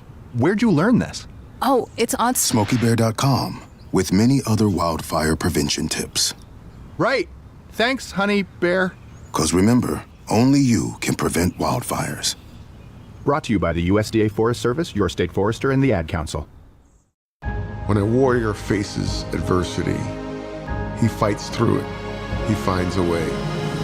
Freedom isn't free.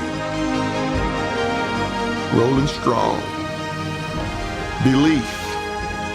Believe you can, and you will. Wheelchairs for Warriors provides mobility solutions to veterans and first responders injured in the line of duty. Join the mission and visit wheelchairsforwarriors.org. Milwaukee Black Talk lives here on 101.7 FM and 1510 AM, W269DL Milwaukee, and WGKB Waukesha, live from American Family Insurance Studios. 101.7 The Truth, it's your girl Jazz Tyler. Milwaukee, mark your calendars. Join us for Truth Family Fest on Saturday, August 22nd from 11 a.m. to 2 p.m. at Riverside University High School. It's free and fun for the entire family, featuring great music, community resources, family activities, and back-to-school support to help students get ready for a successful school year. Interested in volunteering? Visit the Truth Family Fest website at truthfamilyfest.com to complete the volunteer form, or by emailing Sierra, CIERRA.brown@milwaukeeblackmedia.com. Bring the whole family and experience one of Milwaukee's favorite community celebrations. Truth Family Fest, Saturday, August 22nd from 11 a.m. to 2 p.m. Special thanks to Educators Credit Union, American Family Insurance, Milwaukee Public School Systems, Artists Working at Education, City of Milwaukee, DCWS, AB Core, and Ascension. And Tap In MKE. If you are just now joining us, before we went to break, I was talking about the school to prison pipeline. And this is all stemming from the recent civil rights investigation into the Milwaukee public school system, where they have recently discovered that over 100 cases of black youth being expelled and suspended, which differs from their white counterparts. So there's a lot of people who say there's no such thing as school to prison pipeline. A lot of people believe that we are not conditioning or programming our children to become used to being inside of an institute like this, hence the police presence that's inside of the school. Again, this is not taken away from the fact that educators, students, families, staff needs to feel safe in these environments. We know that there are situations. We've seen it many times, especially inside of the Milwaukee public school system, that requires police presence, law enforcement presence, right? But it's not about that. It's about what happens before we get to that point. So for those the critics who like to say it's a conspiracy theory, you can actually go to OJP.gov, the Office of Justice Programs. That's the U.S. Department of Justice. And if you click on their website and you research defining and redirecting the school to prison pipeline, you will see that this has been published since 2003, ladies and gentlemen. That means that everything I have said is not a conspiracy theory. It can't be. If the United States, the government, is telling you that is not a conspiracy theory. And the fact that this was published in 2003, that's not saying that it's been happening since 2003. It's saying that not only do we need to pay attention between that timeline, but we also need to look prior to 2003. How long has this been happening? What happened leading up to 2003 that made the U.S. Department of Justice write a 7-page article about how to dismantle and redirect the school to prison pipeline? We have a caller on the line. Brandon, are you there? Yeah. Thank you so much for tapping in. How are you? I'm doing well. How about yourself? I am well. You have a comment about the school to prison pipeline? I do. I was, I guess, rather unfortunate enough to go to a number of Milwaukee Public Schools, and most of the ones that were serving majority African Americans also had within them sort of a ad hoc police facility. So things like a typical lunchroom fight would turn into individuals being charged. In almost every instance that I myself have went to jail, it was directly from a Milwaukee Public School facility, and for activities that, I would call maybe, typical activities that go on in a high school, like a fight where no one is severely injured.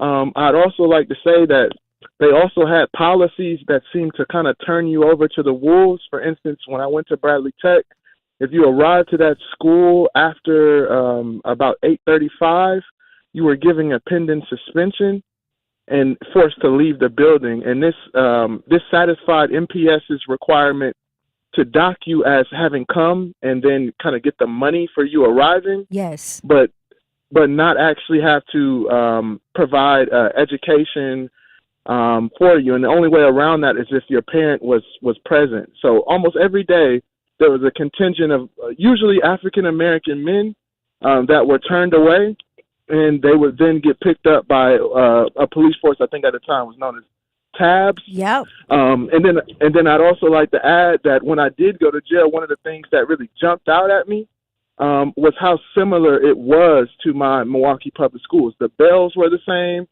the lunches were the same. Just so many of the routines felt eerily familiar. So that that school to prison pipeline is not just real; it's an engineered situation. Absolutely. Brandon, I truly appreciate you for tapping in and sharing that information, because believe it or not, it is extremely difficult to get our people in particular to understand, right, without thinking in a subjective manner, but thinking objectively that this is a real thing and that it has been happening for quite some time. So thank you again for sharing that information with us. And hopefully our people will be able to take that and begin to research it a little bit more. Absolutely. Take care. Thank you. So prior to Brandon calling, and again, shout out to Brandon for that testimony. I know that that's not everybody's experience, but what he is saying is true. I've worked in education. I've been a part of the public school system as well as my children, and I can confirm that that most definitely is true. Prior to Brandon's call, we were talking about the fact that there are people who still believe that the school to prison pipeline is a conspiracy theory.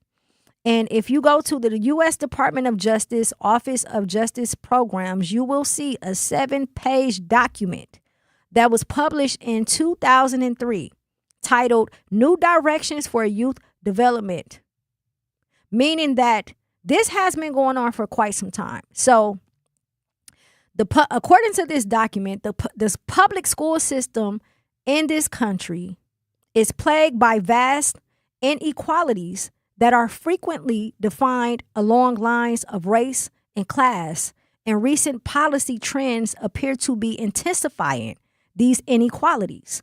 Students in high poverty, high minority schools are routinely provided fewer resources, qualified teachers, and advanced level courses than their affluent white peers, which can lead to lower rates of high school graduation, lower levels of academic achievement, and higher rates of college attrition.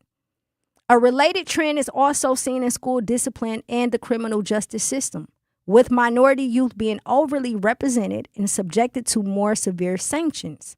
The racial disparities within the two systems are so similar that educators, advocates, and observers have begun describing these dual trends as the prison track or the school to prison pipeline. Despite the strong relationship between troubled educational histories and subsequent arrest and incarceration, the specific ways in which schools may either contribute to or prevent the flow of students into the criminal justice system remains largely unexplored.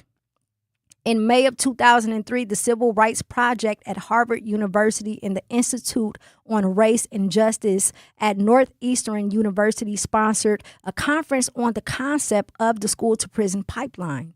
The major findings from these studies include the failure to provide appropriate behavioral interventions, may be contributing to delinquency among students with disabilities.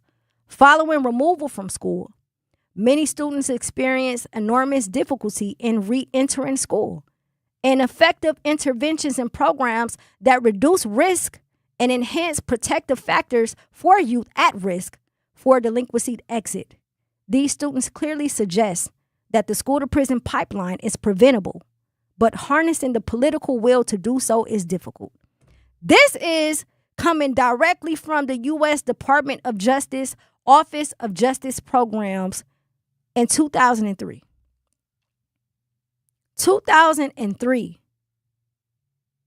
23 years ago. That's how long this article has been out. And again, we're not even talking about prior to 2003 because something had to happen in order for this article to be written to begin with. So you got a lot of people that like to troll, and they like to say things like, well, what if the students deserve to be suspended and da-da-da-da-da. Obviously, we're not talking about those students. We know that we can't save every child. But at the end of the day, when we are looking at these numbers, we have to pay attention and understand something. I hate to bring politics in this, but everything is political. This conversation has come up multiple times about funding Milwaukee public school systems. Do they need more funding? Yes, but to Brandon's point, in the event they obtain more funding, will they then continue to suspend and expel majority of the black students and get paid for them without having the accountability or responsibility to teach them and make sure that they walk across that stage? That means that they are obtaining funds, regardless if our babies stay in school or not. Once they get the money, it's a wrap. They then don't care, or they decide whether or not it's easier for them to say, hey, you can move on up out of here. These are conversations we have to start having, especially if we're talking about MPS needs more money. They don't need more money to mistreat our babies. That's for damn sure. We got to go to break. We're going to continue this conversation when we come back. It's your girl, Jazz Tyler, 1017 The Truth.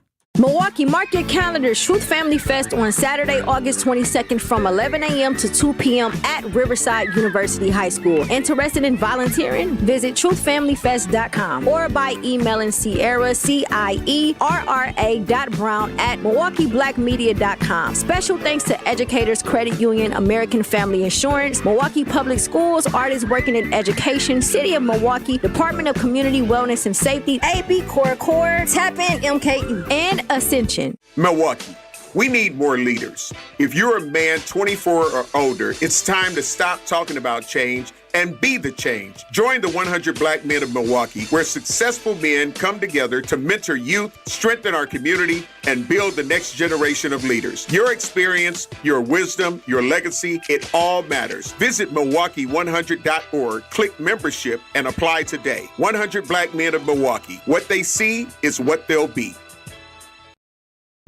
Here's the deal. We gotta set ourselves up. See, retirement is the long game. We gotta make moves and make them early. Set up goals. Don't worry about a setback. Just save up and stack up to reach them. Let's put ourselves in the right position. Pre-game to greater things. Start building your retirement plan at thisispretirement.org. Brought to you by AARP and the Ad Council. For 75 years, the Muscular Dystrophy Association's voices have thundered through the halls of Congress. For 75 years, we've willed the impossible into existence. For 75 years, the MDA community has pushed the science, shifted the narrative, and established the field of neuromuscular medicine. And until that day, when this is all a thing of the past, you couldn't stop us if you tried. Join us and celebrate 75 years of breakthroughs at MDA75.org.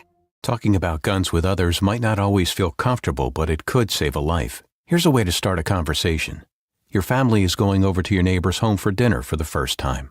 How would you ask if there are any unlocked guns in the home? Hey, Hey, we're so excited for tonight. Before we come over, though, may I ask if there are any unlocked guns in your home? Our guns are stored securely, locked in a safe that the kids can't access. Awesome. Learn how to have the conversation at agreetoagree.org. Brought to you by the Ad Council.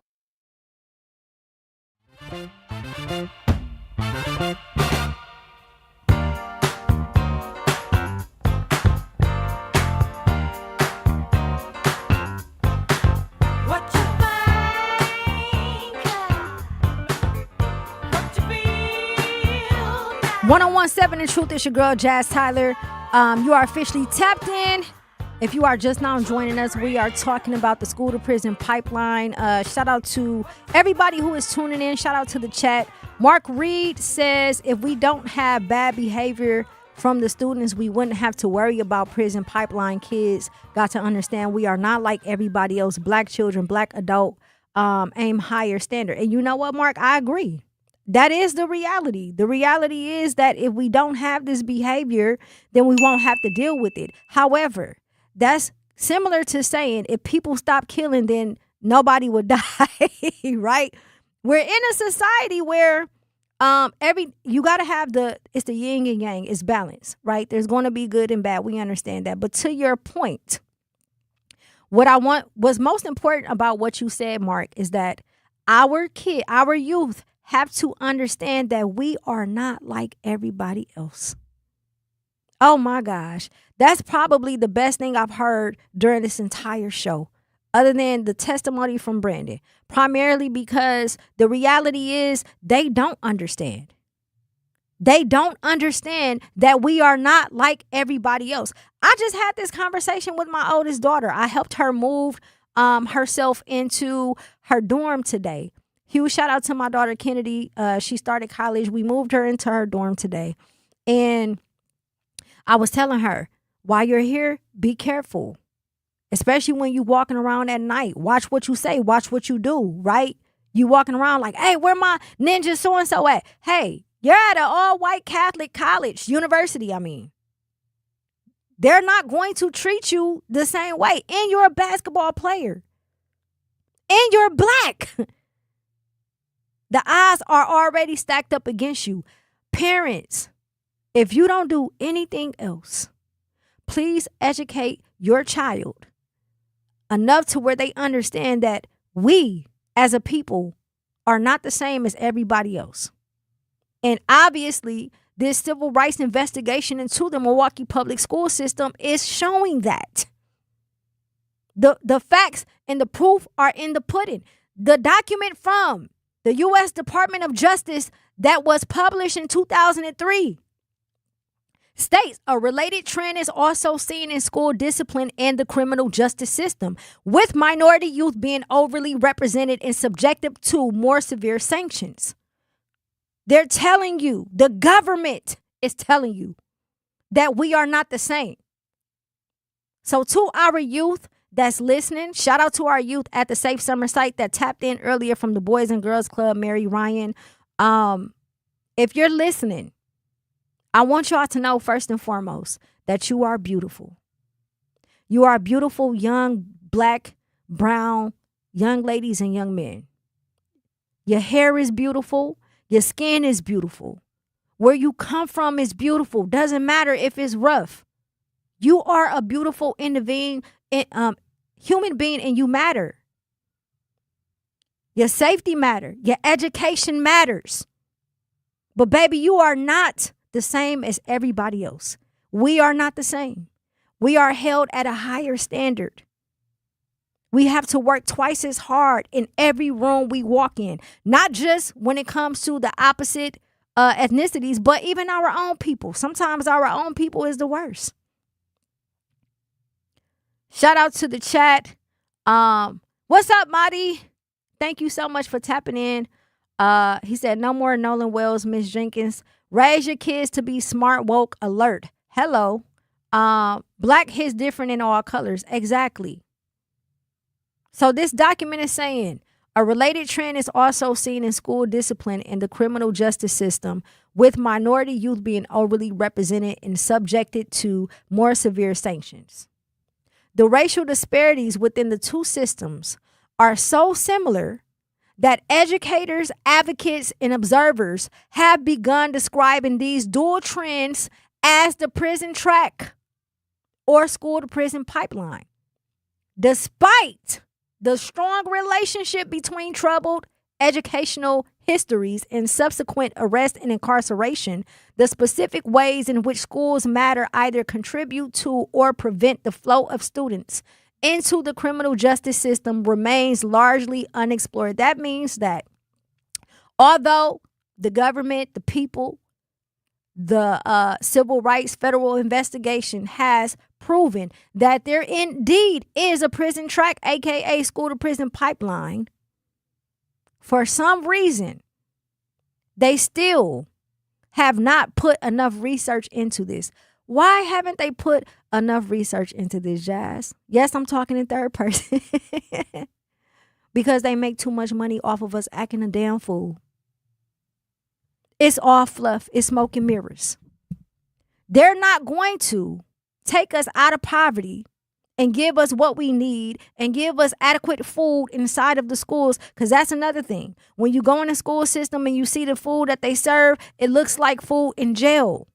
And this is the very thing that your child is intaking at school, and you wonder why they don't know A from B. Health is a huge part of this as well, on top of the environment that they're in, especially if there is a heavy presence of police. Why would they help us when they make so much money off of us acting a fool? It's a game. That is the harsh reality. Which brings me to my next point. Again, we are responsible. We can't keep trying to change systems that was never meant to serve us, our people, to begin with. All we can do is prepare. Proper preparation prevents poor performance. The 5 P's. That's what should be being explained to not only the youth, but the parents. Proper preparation prevents poor performance. And we all fall short. I couldn't have these conversations with my 2 oldest children until I was older, because I had them at 18 and 19 and 20. I was still growing up. So a lot of this information I wasn't privy to, which means that I got a late start, which means that I have to give myself some grace, and so do you. We only know what we know. But if you are somebody who understands and you still refuse to properly prepare your child, you are the problem as well. Yes, we can hold them accountable. Yes, we should be holding them accountable. Yes, we should be holding people in office accountable. Yes, we should be fighting for this and fighting for that. But if y'all haven't learned one thing by now, people gonna do what they want to do, especially people who control these systems. And MPS continues to fall by wayside. So much to the point that over 100 cases have been investigated because Black children have been being mistreated when it comes to being suspended and expelled compared to their white counterparts. And sometimes there's nothing they can do about it. Sometimes it has to happen. Wisconsin, let me tell you something. I had an event and I brought a celebrity here a couple of years ago. And as we was driving in from Chicago airport from O'Hare, riding through downtown, the first thing he said was, "What is that?" I said, "That's MSDF."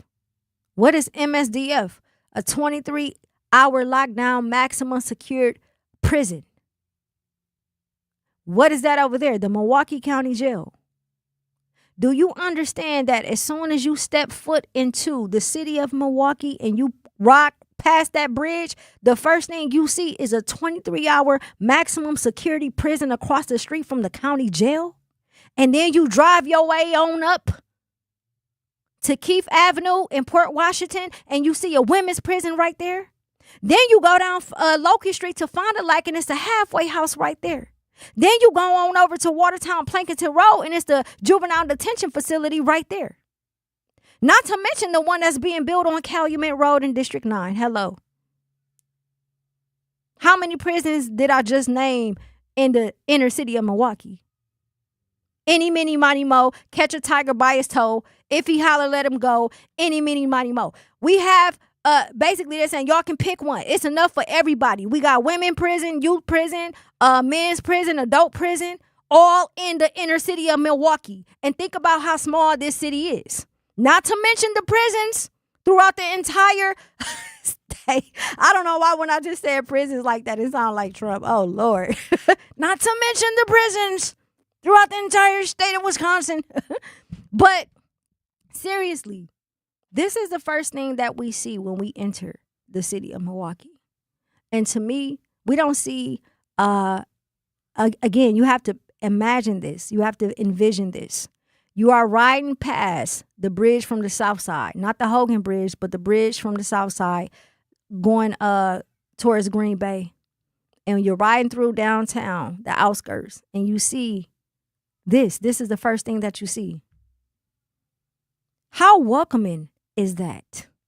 If I had never been here and I never lived here and I was just visiting, and I drive in and see that y'all got a 23-hour maximum security prison across the street from the county jail in the downtown, baby, that's big business.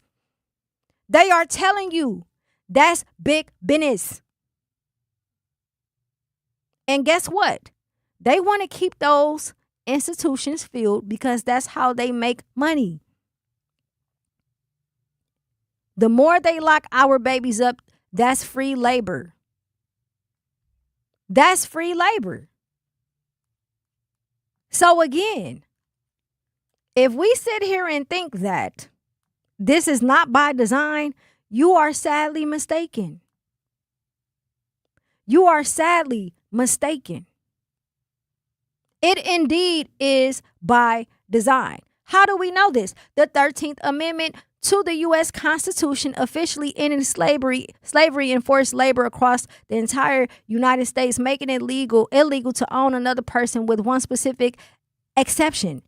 It allowed forced labor as a legal punishment for a convicted crime. Ding, ding, ding, ding, ding.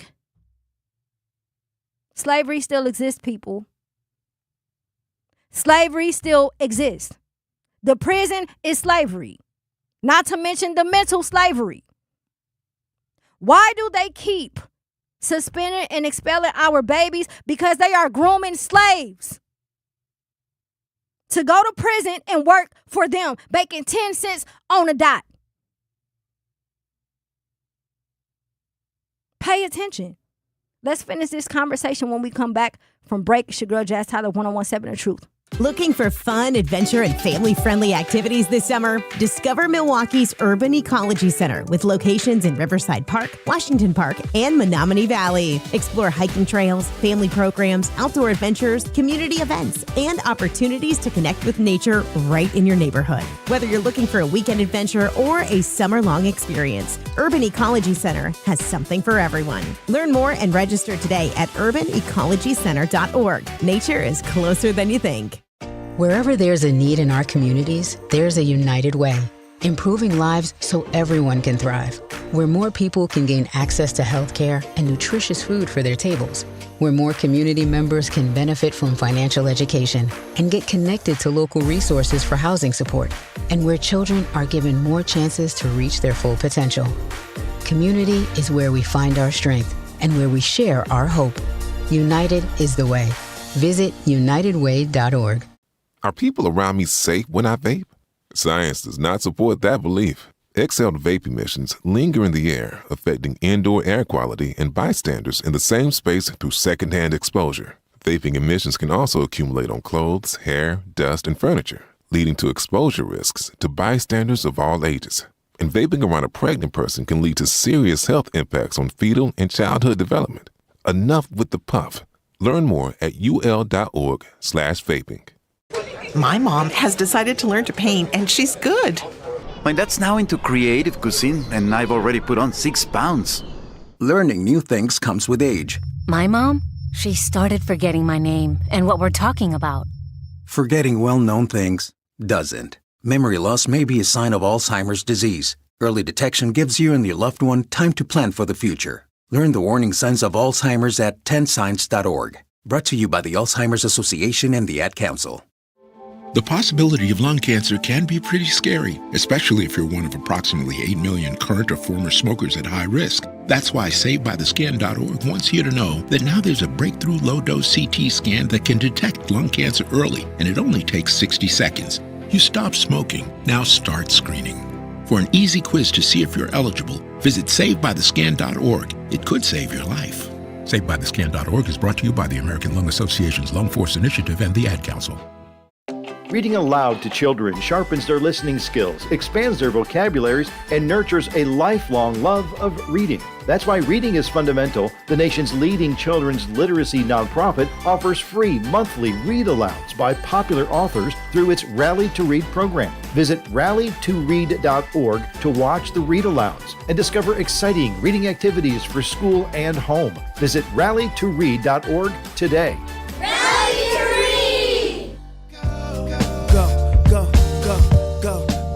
And on the count of three.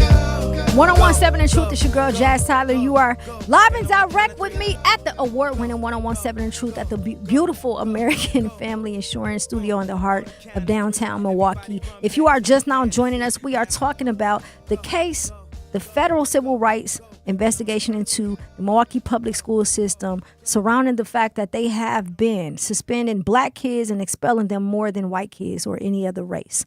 And before we went to break, we were talking about the fact that no one is going to stop or assist you with your issues when they benefit from it. What do I mean by that?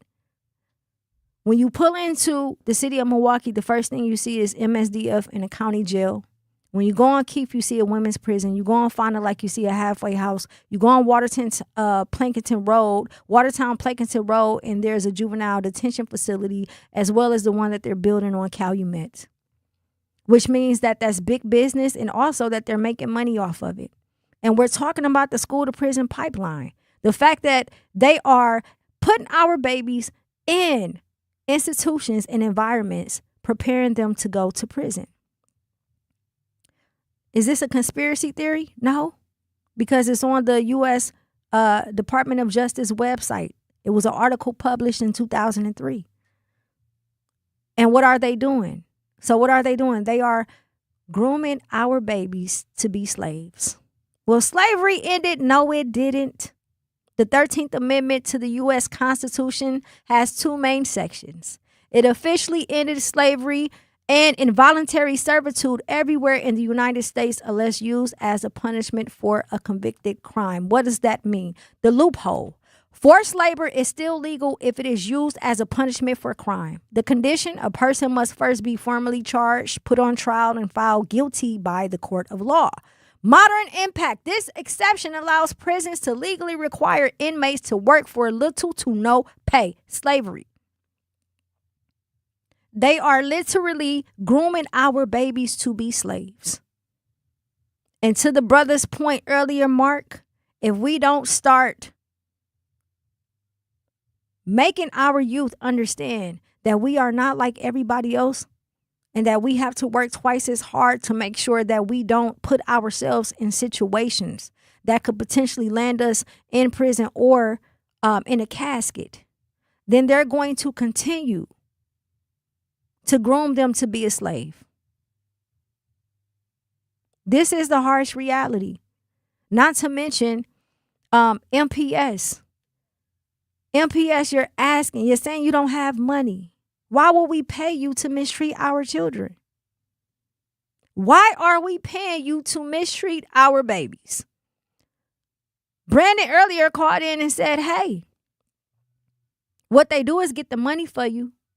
And then when you have an issue, they don't try and intervene or provide solutions because they already got paid. They're just going to send your black ass on out the door.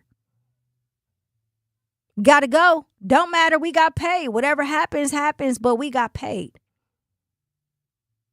And then turn around and there was another investigation conducted in 2011 and 12 by the Federal Civil Rights Department on the same issue. So how many times has this happened in the public school system in Milwaukee and no one was aware of it? Not to mention, I'll keep reiterating it. I don't believe that it's just 100 cases. I believe that's how many cases was reported.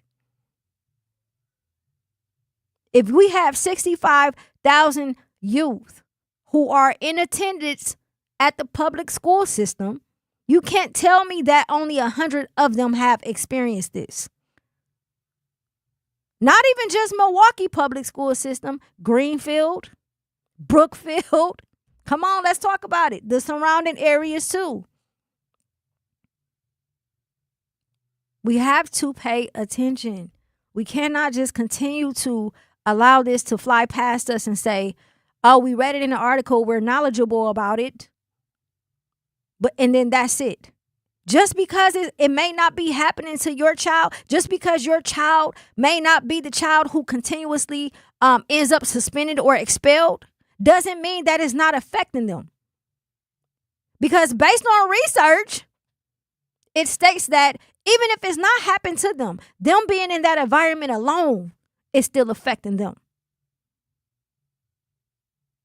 Everybody has to play a part in a role in what's happening with the education system, because the education system, it has now and has been for quite some time the very thing that is assisting with leading our babies into prison.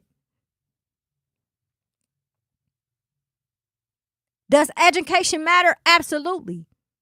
But what matters most is where you receive it from, how you receive it. What type of institute are you receiving this education from? Who works there? Who runs it? Who's on the board? Going back to the point earlier, adults, staff. We have to do a better job at putting people in position who understand our demographic.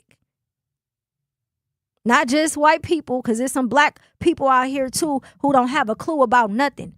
They're so far removed, it don't make no sense. If you run into a situation with a student of color and you see their record and you know that they have things going on, help them. When the system comes up against them and say, hey, we need to suspend them or expel them, before you allow them to do whatever you do, challenge them. And just to play advocate here, I'm going to be honest. Another reason why a lot of staff don't is because of retaliation. If you don't fall into line, they will fire your black self. I promise you they will. Because it's about the numbers and political agendas and money.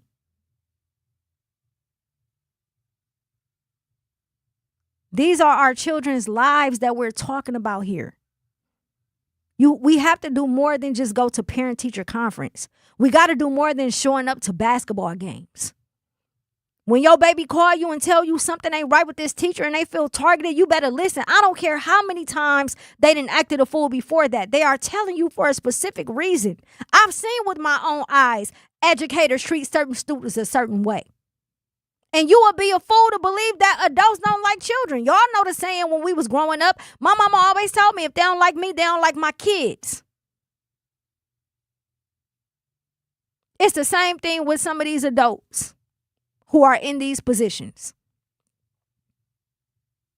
So again, if you have not, or if you are interested in learning more and doing more research, all you have to do is go to the U.S.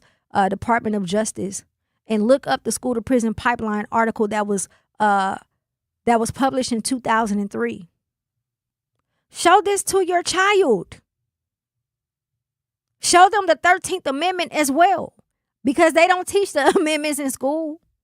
They don't understand the amendments, the Constitution. Hell, they even stopped teaching cursive. They don't know how to sign their name. Help them understand. I don't want you to be a slave. What are you talking about? Slavery ended. Did it? Go look at the 13th Amendment. Because if you go to jail, you become a slave. I didn't make it up. The Constitution said it. You could be mad at me all you want to or say, I think I know. I'm telling you facts. The Constitution says, yes, it was abolished. However, if you go to jail, if you go to prison, then you are considered a slave. So why do they keep putting our youth in situations to end up in prison? They know that it's common sense. Any adult knows. When you have a child who, gets expelled or suspended, they're going to have a hard time getting into another school. They're going to have a hard time. And 9 times out of 10, some of them just going to be like, F school. I don't even want to do it no more. And they're going to turn to alternative options. And that's how they end up in prison. So if you are an educator, please do me a favor. Work a little harder at making sure we can try to save these babies. And I get it. Not all of them can be saved. Not all of them will listen. But try. Just try. These youth have it so hard in today's society. And we're all to blame. But one thing's for sure, 2 things for certain. I cannot contribute to any youth becoming a slave under my watch. I can't do it. I won't be a part of it. You have to figure out ways. And if you feel like you're going to be retaliated against for speaking up, then find a loophole. Talk to the parents. Do something. But something has to happen. Madi said, numbers game. They will fire you for sending kids to the office too many times. My kid's mom made sure my kids know who they are. We all should. We all should. Shout out to my brother Von Mays. He has the building. He was just given a building, and he obtained a building on MLK, and we're going to be doing some programming out of there. And one of the the trades that we'll be doing is civics, where we can teach stuff like this, where we can pass this information along to the youth to help them understand. Not all of them are going to pay attention to it, and we can't just gather the teens. We have to start while they're young and educate them on this. Hey, I know in school they taught you that slavery was over, but when you look at the Constitution, it states otherwise. So when mommy tell you or when daddy tell you to be on your best behavior, it's because I don't want you to end up in prison or dead. But show them facts. You can't just tell them based off your feelings. You have to show them facts so they can know what they're up against. And whether they understand it or not, by the time they become of age to where they can grasp and understand what you're saying, they're going to appreciate it. When I was little, my mama told me about the 13th Amendment. I didn't know what she was talking about, but now I'm in high school. I get it. It matters. Let's finish this conversation when we come back. It's your girl, Jazz Tyler, 101.7 The Truth. We asked parents who adopted teens to share their journey. When I met both of them, it was like my missing pieces were found. Like it was just like an instant, these are my kids. If you're considering adopting a teen, just do it. Kids need families. I don't care the age, everybody deserves a family. Learn about adopting a teen from foster care. Visit adoptuskids.org to learn more.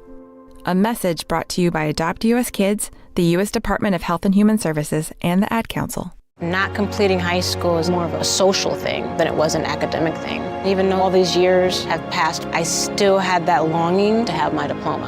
At age 30, Carissa finished her high school diploma. If you're even considering getting your high school diploma, you can do it.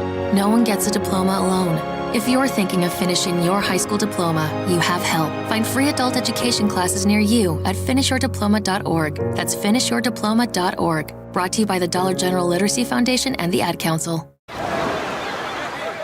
Hear that? That's the sound of your life. Perfectly imperfect. Beating in rhythm to the world you've created. But every time you drive after drinking, the music gets drowned out. Your life sounds pretty great. Don't let a buzz ruin it. Buzz driving is drunk driving. Don't drive buzzed. A message from NHTSA and the Ad Council. Doctors Without Borders is delivering life-saving medical care where it's needed most in communities around the world. From bandaging war-wounded patients in Sudan to providing clean drinking water in Haiti, we're in more than 70 countries worldwide, bringing patients from sick to recovering, from emergency to aid, from crisis to care. This life-saving care is made possible by a global movement of supporters like you. Thank you. In sitcoms, when someone has a problem, they just blurt it out and move on. Well, I lost my job and my parakeet is missing. How was your day? But the real world is different. Managing life's challenges can be overwhelming. So, what do? We get support. The Huntsman Mental Health Institute and the Ad Council have mental health resources available for you at loveyourmindtoday.org. That's loveyourmindtoday.org. See how much further you can go when you take care of your mental health. For 250 years, our armed forces have bravely served America. Wounded Warrior Project honors that legacy by supporting post-9/11 service members and veterans like Anthony, a Marine who was injured by a roadside bomb in Afghanistan. They carried me through my injuries, not just my physical, but my mental. And seeing other vets doing the same thing helped me tell myself, hey, you can do this. Join us in honoring warriors at woundedwarriorproject.org/America.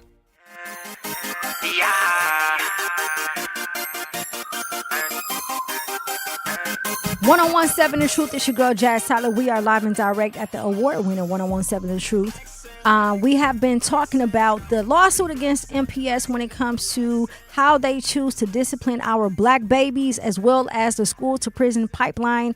If you are just now joining us, before we went to break, my call to action was, to the brother's point in the comment, we have to make sure that, shout out to Mark Red, we have to make sure that we explain and teach our babies that we are not like everybody else. Not just the negative side, but the positive too, right? Why are people afraid of us? Why do people view us in a light that they do? Because there's something about black people in general that no other race on this earth can do or touch or see. We know this. So we're always targeted. But most importantly, we're not only targeted when we are walking down the street, we are targeted when we are at school, at our place of work. And now they've been targeting our babies, but now there's more evidence that's coming out. And we can't just let it fly by. I don't want to hear about no 100 cases out of 65,000 students when we know that there's more, especially when there has been an investigation prior to this in 2011 and 2012 pertaining to the same thing. So MPS, you better believe we're going to get some answers, because we're not, you keep asking for money, but we're not going to pay you to mistreat our babies, period. If you think I came here to play around with you, I did not. I promise you. Because we're not going to allow you to groom our babies to be slaves based off the 13th Amendment of the U.S. Constitution. Nah, we're not doing that. Our babies will not be a part of your agenda to make money off of. Because we all know that they love making money off of us because we act a fool. So let's do something different. Let's show our babies the 13th Amendment. Let's show them the school to prison pipeline document that was published in 2003 on the Department of Justice website.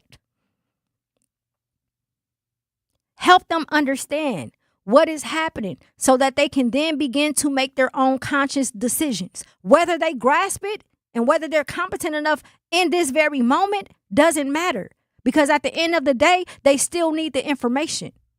You are lacking as a parent, as an educator, as an auntie, uncle, grandmother, grandfather by not giving them this information. It is our responsibilities to make sure that they understand. They're not going to tell them because they are the very people that's leading them down this pipeline. No, they're not going to preach to them about slavery no more. No, they're not going to show them the Constitution or the Declaration of Independence. No, they're not going to teach them how to write in cursive because they don't want them to sign their names. Pay attention. They remove these things from school. The DEI, all of this stuff, Black history, they're trying to erase it all. And we just sitting here having conversations about it, but what we gonna do? Y'all know we can't change systems that wasn't put in place to help us to begin with. Start at home. Start at home. Mr. Owen said every school needs a PTA. Absolutely, they do. And I'm so glad you said that, because it sounds real cute, the PTA, right? But when you really get in it and you understand the politics and the board and the funding, everything becomes a little bit more clear. We do need more parents involved in whatever.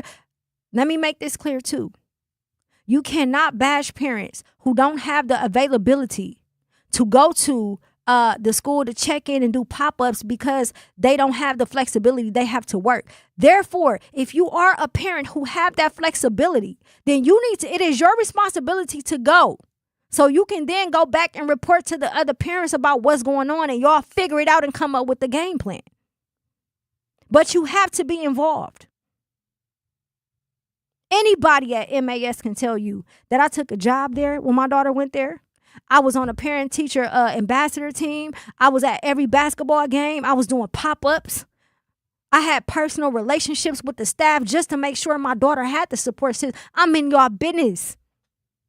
Not to go against you, but to assist you so that I can understand and become more aware about how this system works and what exactly it is that we're dealing with, because my daughter has to deal with that too. Whether it impacts her directly or not, her environment does. That is the attitude you have to have when it comes to your child's education. Stop constantly going to MP. We want this. We demand this. Guess what? They're not going to give it to you. They're not going to give it to you. People are going to do what they want to do, especially people in power. All you can continue to do is educate your peoples, your family, your children, your students.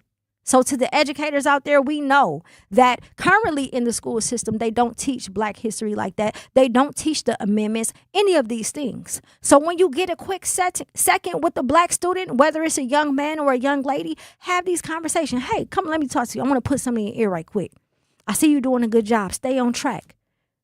I'm going to send you this so you can understand what's happening, because this is what's going to happen if you don't. That's simple. That's it. Drop a gem that will stay with them for the rest of their lives. Marty says, put the weed down and check on them kids. Stop going out and check on them kids. Half of the parents don't even understand or have, better yet, read the Constitution, let alone know the 13th Amendment, because it sounds boring to them. I don't want to hear that. You're going to want to hear it. So would you rather hear it now, or do you want to be the person who end up in prison and now all of a sudden you reading all these books when you could have just did that before you went in? At the end of the day, the bottom line is MPS is out of order for a multitude of things. A, for continuously seeking funding, knowing damn well that y'all been mistreating Black children for however long. Y'all giving them this horrible food, and then you're making money off of them and then suspending them and expelling them because you got paid. You are hiring staff. Y'all seen that article a couple weeks ago that they went to Chicago to go recruit teachers. Come, Milwaukee, come. Oh my gosh. How do we paint this more clear? They went to Chicago. Everybody know the state that Chicago has been in for quite some time. They know the environment. They know how these children are being raised up. They know what they're involved in, which means that they have to be built a certain way. They teach a certain way. It's a different type of climate. In Chairman Fred Hampton Jr. voice, it's a different climate. These are the teachers that they are currently recruiting to bring over to Milwaukee to teach our children. What does that say?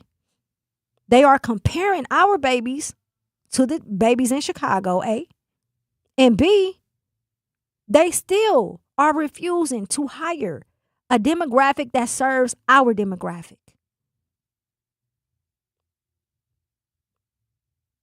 We got to do better. We have to do better. It's laid out. I laid it out for y'all. That's what I'm here for. I gave y'all facts. I gave y'all my personal opinion. I gave y'all facts based off research. I gave y'all facts based off of the U.S. Department of Justice. I gave y'all facts based off of the 13th Amendment in the Constitution. Everything I have given y'all today has been facts. That's all I can do. It is up to you to take this information, to pass it along to not only your peers, but to the babies. And figure it out. Whatever it looks like in your life, I don't know your schedule, but whatever it looks like in your life, please make it a part of your life and make it a part of your child's life so that they can be aware and begin to have these conversations so that they can understand why you're telling them this to begin with. Thank you so much, Milwaukee, for tapping in. Be sure to pull up tomorrow, Monday through Friday, 4 p.m. to 7 p.m. with your girl, Jazz Tyler. 1017 The Truth. Have a safe evening. Peace.